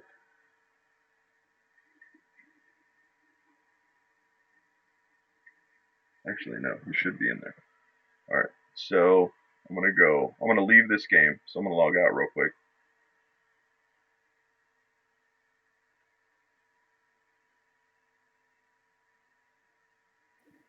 It's been a while. Becky, to answer your question, you do not. The only thing that you won't have that I've seen is that dynamic lighting. Right. I mean, there's a couple of other things that you don't get when you don't pay for a subscription, but for the most part, it's you won't get the dynamic lighting.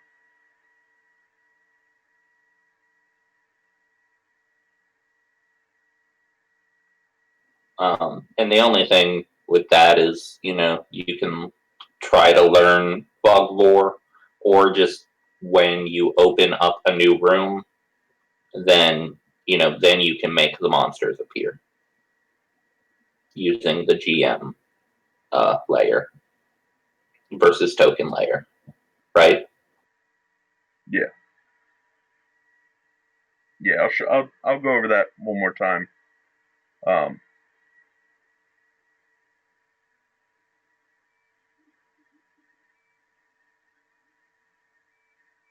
What do you mean for books?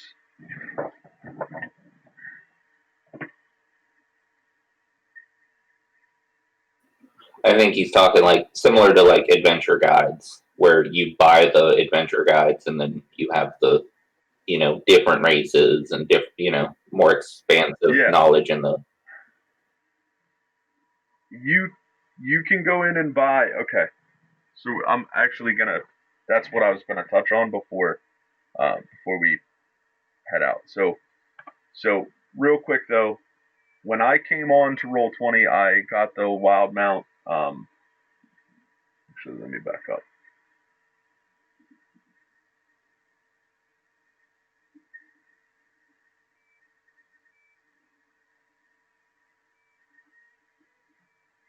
Stupid. All right. So this was free. This is something you can click and you can download. Is that what you're talking about? Like expansion books for your compendium? Yeah, pretty much. Okay. So this is free. This it's a full adventure. It has monsters already pre-made. Um, so let's open that up real quick. We'll open this up.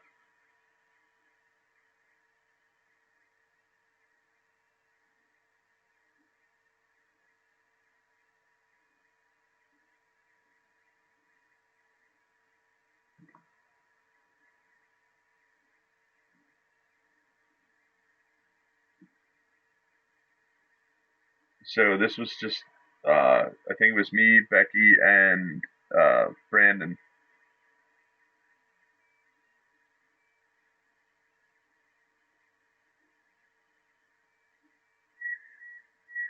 I think for the money it was okay, but go in and play with it first. Go in and play with Roll20 to make sure that you like it, because there's other systems. There's Fantasy Grounds. Yeah, you did. This is exactly where you died too. Um, but now if you look in here, like I have a whole bunch of stuff, right? So this is like adventure notes for the stories, uh, uh, explanation of the caves. You can go as crazy as you want to in these, um, but they also give me like a lot of NPC stuff. Like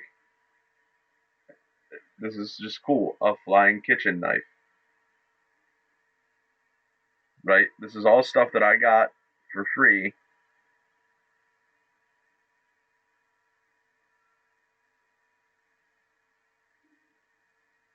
when I downloaded this. So like you have handouts for the animated armor, which you could show to the players so that they could take a look. There's a lot of stuff you can do in here, and there's a lot of things that I'm sure I could do if I had more time on Roll20 to put notes together. Chase is really good at that. Hey Jess, Yep. with the flying kitchen knives, can you say angry goblin chef? So now the cool thing about this,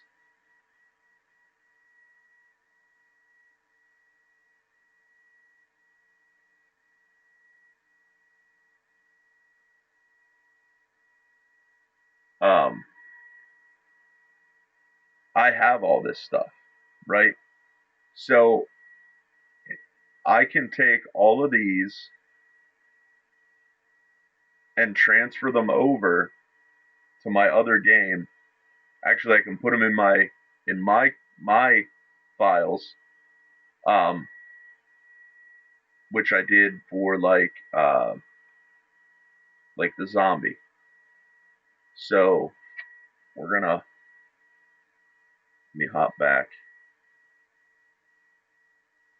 So yeah, I mean, if you want to spend the money, do it. If you want to buy the monster manual, then you have all the monsters in the compendium. If you want to buy the books, go ahead and buy the books. Here's the thing: for me personally, I already own all the books, so buying a digital copy to me it's a little less work if I want to put the stuff in, but it doesn't take me long to create a character.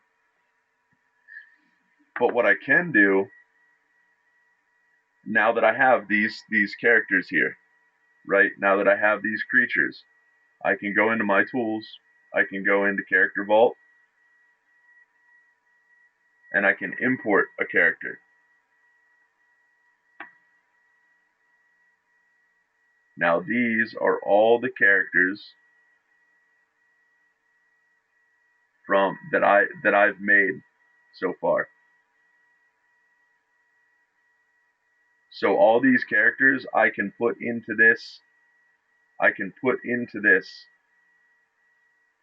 Let's just put my zombie beholder. I'm gonna import.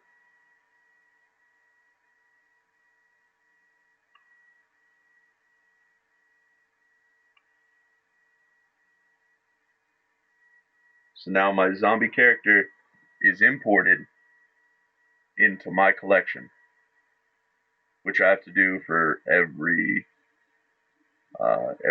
creature that I have. But that being said, too, this is one that I pulled from the wild mount because I have the wild mount, so I already have it. I don't need to make another token because it's already made.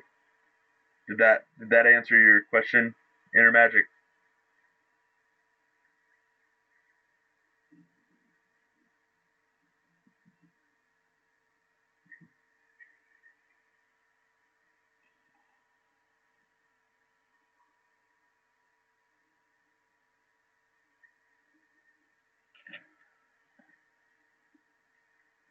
No problem. And they have a lot of really cool adventures on here, and I'll even show you that real quick, and then we'll get to your question, Josh, about session 0. No problem.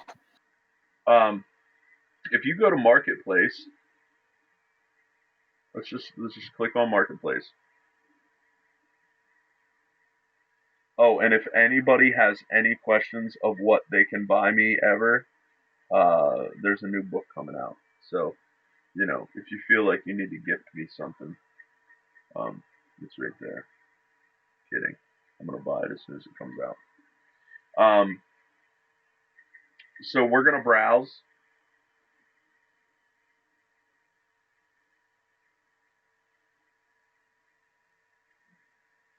And here's a bunch of stuff that you can buy. Different tile packs that you can buy if you want to make your maps, because you can fully make your maps simply on Roll20. You don't need another program. You don't.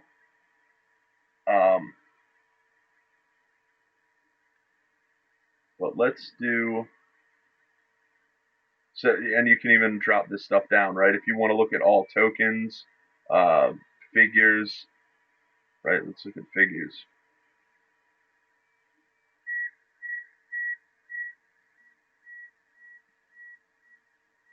Right, there's a lot of stuff that you can do. A lot of stuff you can do on here. There you go, Becky. You can make a chibi adventure. Oh, what? A cute, small, big-headed thing. Those. Oh, is that what those things are called? I actually found a whole bunch of minis and I'm just gonna buy them, like the set, and I'm gonna let the kids paint them. I mean, I want them, but there's some really cool ones. That we'll talk about that another day because that's like 3D printing and stuff like that. But anyway, Um, so we're gonna go to games, RPG Adventures. Let's go to RPG Adventures. Let's look at one shots. See what they got for one shots. So, um, normally inside here it'll have everything that you need to run the adventure. I don't know what that is, but I kind of want to play it. I'll click on it. It has more information on it. Yeah.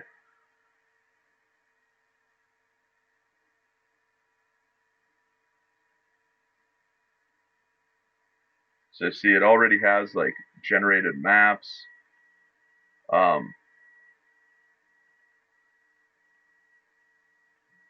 Probably has the where are we going here? This is for 5e. Starting level 3 and 4, one shot, one session. Um,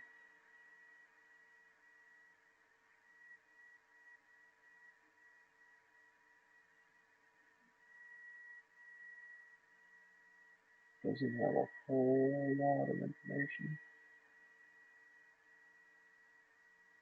I mean, in the play it does, but it doesn't tell you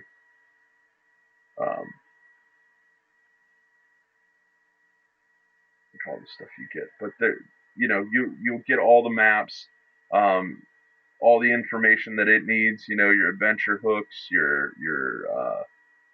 lore about the area. Um, yeah, it's pretty cool. Like I said, for $4.99, it's not bad.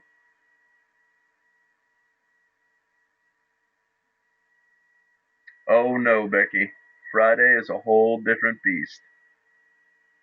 A whole different beast.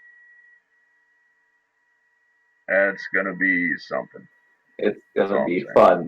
It's gonna be fun and crazy. I really hope if anybody's available Friday to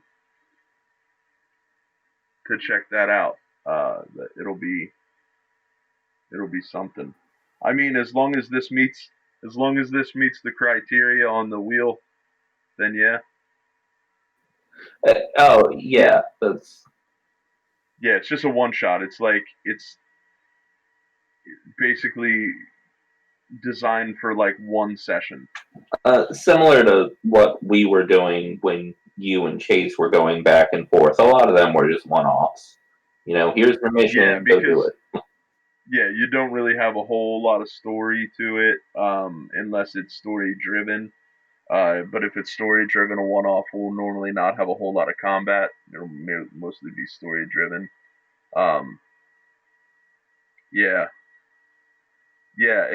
And if you need more information about character creation or how to DM and how to DM fast, Friday's definitely going to be your day to watch.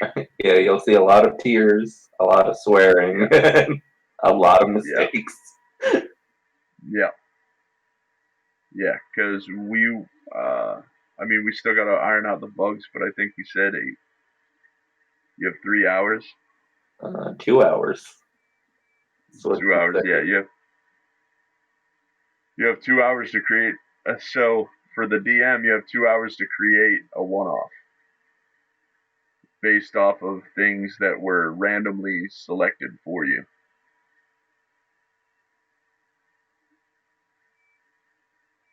Yes, I do. I know how to break Becky. Should we pull up the ring?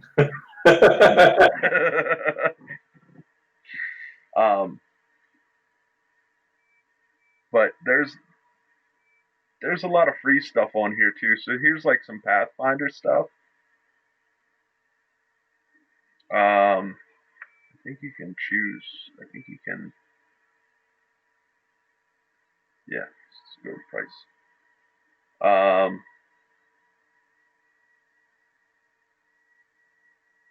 A Call of Cthulhu game, which would be kind of fun to play. Some more Pathfinder stuff.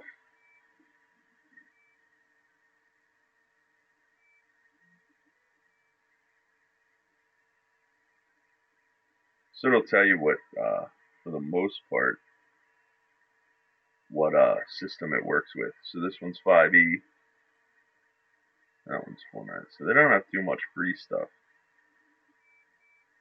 They must have got rid of the wild mount one too.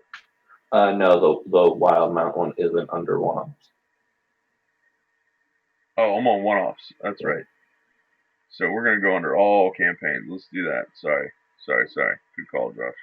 I didn't realize that I did that. You good? I don't know what this is, but I'll probably get it because it's free. Yeah,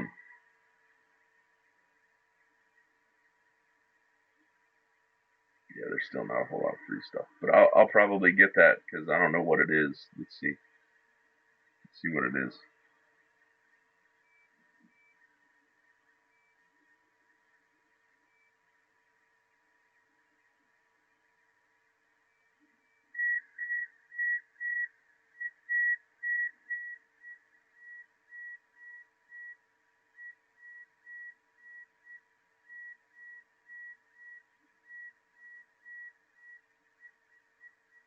Yeah.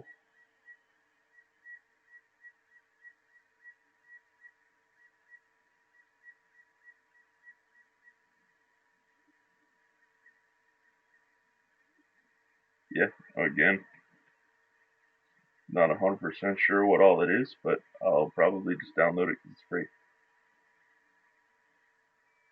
So, anyway,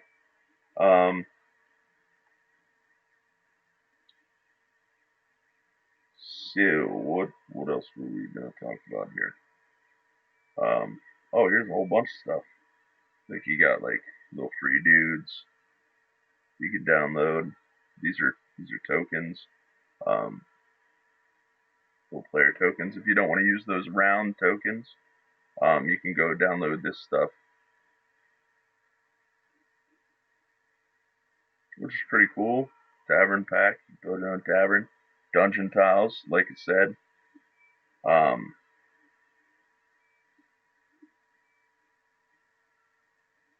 Some more maps. There's like a sea pack.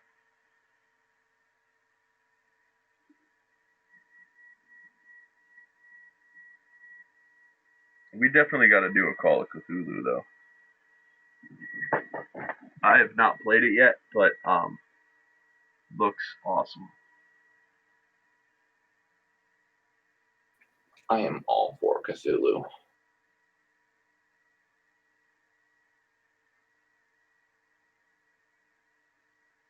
Yeah, so zero. Right, I guess we can finish off with session 0. Right, unless anybody else has any other questions before we there's like 10 minutes left. I mean, we can go over, obviously, but if anybody has any questions, anything like that.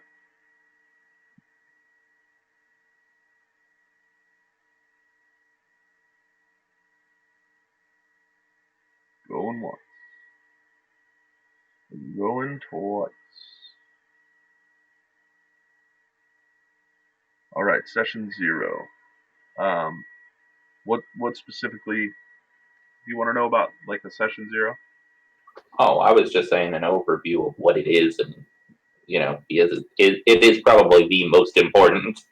Yeah, it's definitely one of the most important parts of the campaign. I think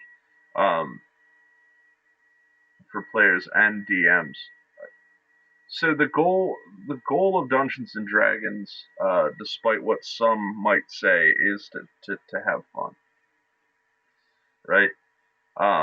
So session 0 is really just talking to everybody and making sure that they're gonna have fun, right? I'm gonna tell you a little bit about my world and what I think is, what my game's gonna be based around, right?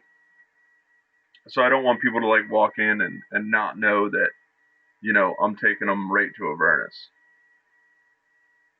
So you're going to be fighting like a lot of demons and stuff like that. Or, my campaign has a lot of, it's going to be like a big murder mystery, right?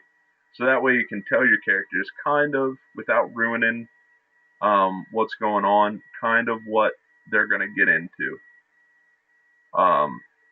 That way they can kind of choose what character or how their character is going to be played. It also just kind of irons out some stuff, like, look, we're doing a homebrew, so, there's certain stuff that your character is going to need to know if he's from this place. It's basically where you're ironing out all the information that you need to put out beforehand, so that you're not catching anybody off guard. It better prepares you for the players and the players for your campaign. Now, would you do session 0 before making the characters or afterward? Absolutely. I would do that completely before character creation. Right? Because, for me, if you're going to do an Underdark setting, then I'm going to get annoyed if I don't make a character with dark vision. I mean, I don't have to. Obviously, I don't have to. But if I know I'm going into the Underdark, I'm gonna choose something that's better suited for the Underdark than a variant human, which I'd never choose anyway. Create a place completely on the fire plains, but you are a water genasi. Right. Well, I mean, that might work out to you. Well, nah.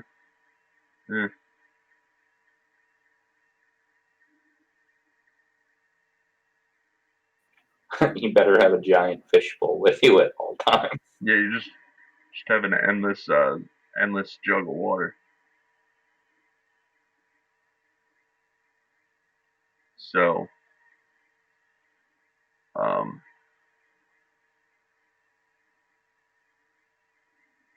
yeah, I mean, that's pretty much session 0. You're just gonna iron everything out so that they know what you're looking for. Any other questions about Roll20?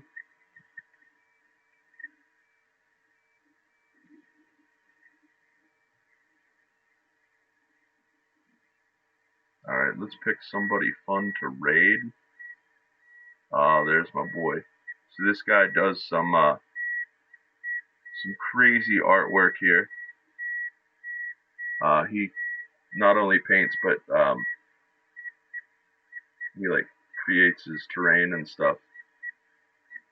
So we're gonna give him a good raid. He's a super cool guy. Not that we have too many people to raid, but we're gonna do that because they love us there.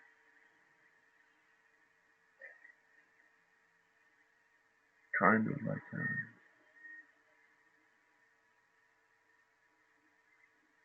What do you mean, Becky?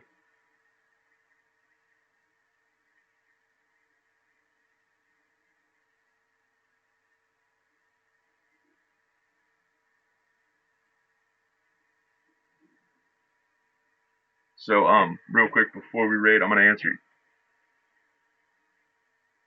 you. Yeah. We just kind of sat down and we picked what would be fun for everybody.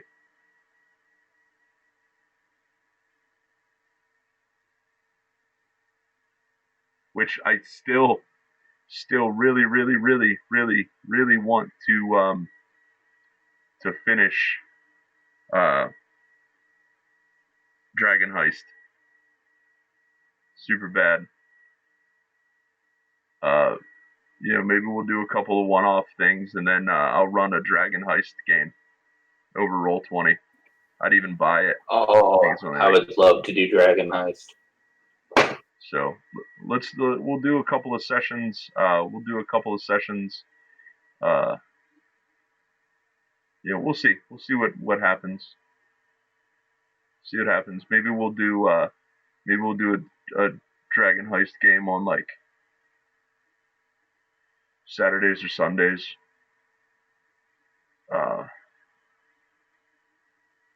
Incap's dead.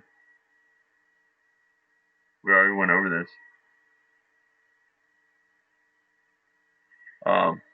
So anyway, before we raid, guys, make sure that when we get into the raid, we give a good holler for this gentleman here. He is super cool. And don't forget tomorrow. Let's see, where's the camera? Tomorrow we're going to be painting this guy. So make sure that you come stop in and chat with me while we listen to some music, talk about D&D, and paint some minis. You know what? Paint with me. It'll be fine. Also, we're going to be working on our Instagram and our Twitter. Is that? Yeah. And Facebook. And you will be able to see. I moved her, but the Zumba bust is done. So I'm going to be posting some pictures. I'm going to be posting some pictures on our other media sources. Again, don't forget to freak out when we get in there. Have a good night, guys, and thank you. Hope you learned something. Bye, internets. Later all. Yes, we do need a paint night.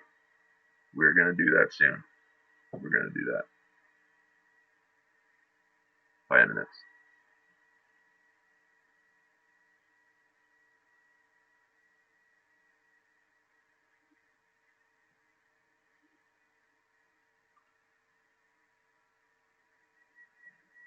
Buddy, let's roll D&D's rating, folks. Let's pause the music. All hands, defend the ship. We are being boarded.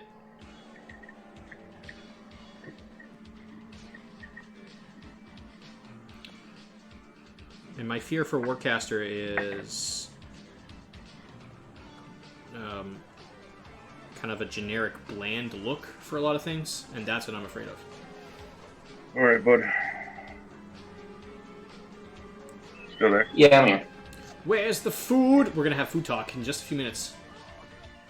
I'm worried that for you, they look like fat Infinity models. I'm a little bit scared of that, but if they are the scale and the size of something like the Marshall do session 0 have the detail, the other one, for the one I'm working on.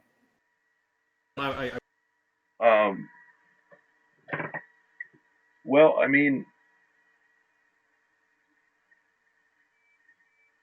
that's really gonna be up to you. Do you have your players and stuff? I almost have the players because I have. You were playing, right?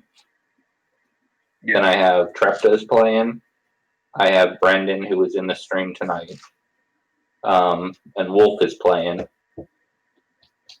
And I was going to see if, like, either Devon or Becky wanted to play. The other ones that I had lined up, they can't play on Mondays because most of them, work super early.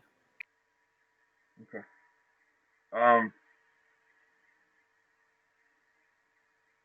Yeah, I gotta figure out when we're doing the live table thing too. But if you can get everybody together if you get a full list and they're definitely in, you could do your session 0 on the 29th. Okay, that'll work. You know what I mean?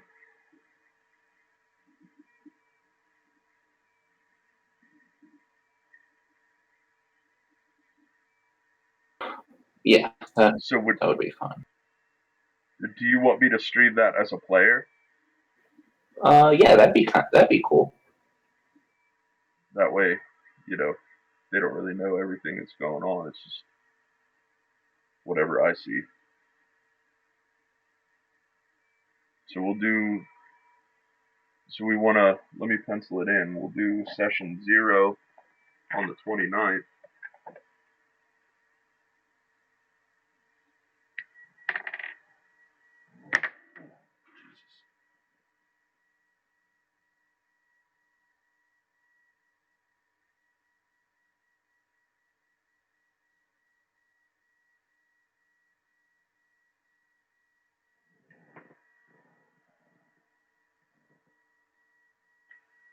Yeah, we'll do session 0 on the 29th, and I'll give like a full in-depth on how I create my character, because that'll be what I'm doing that whole session. Yeah, I think that'd be pretty cool. I have like right now. I think I have 2 sessions, pretty much 2 sessions worth of maps that I just have to add the lighting and stuff to. You know, little fine tunes, but should be interesting.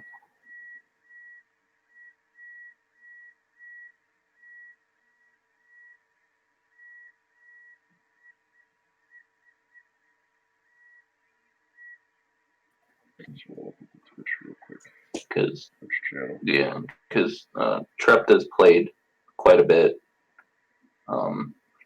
but Brendan is, brand new.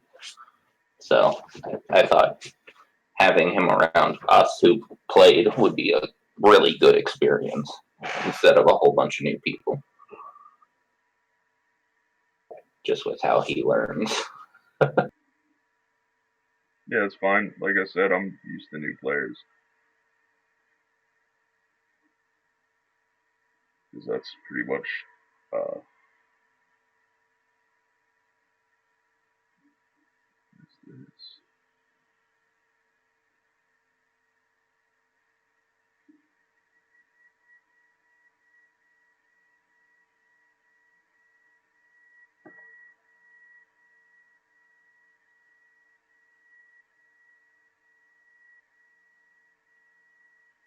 Yeah, I'm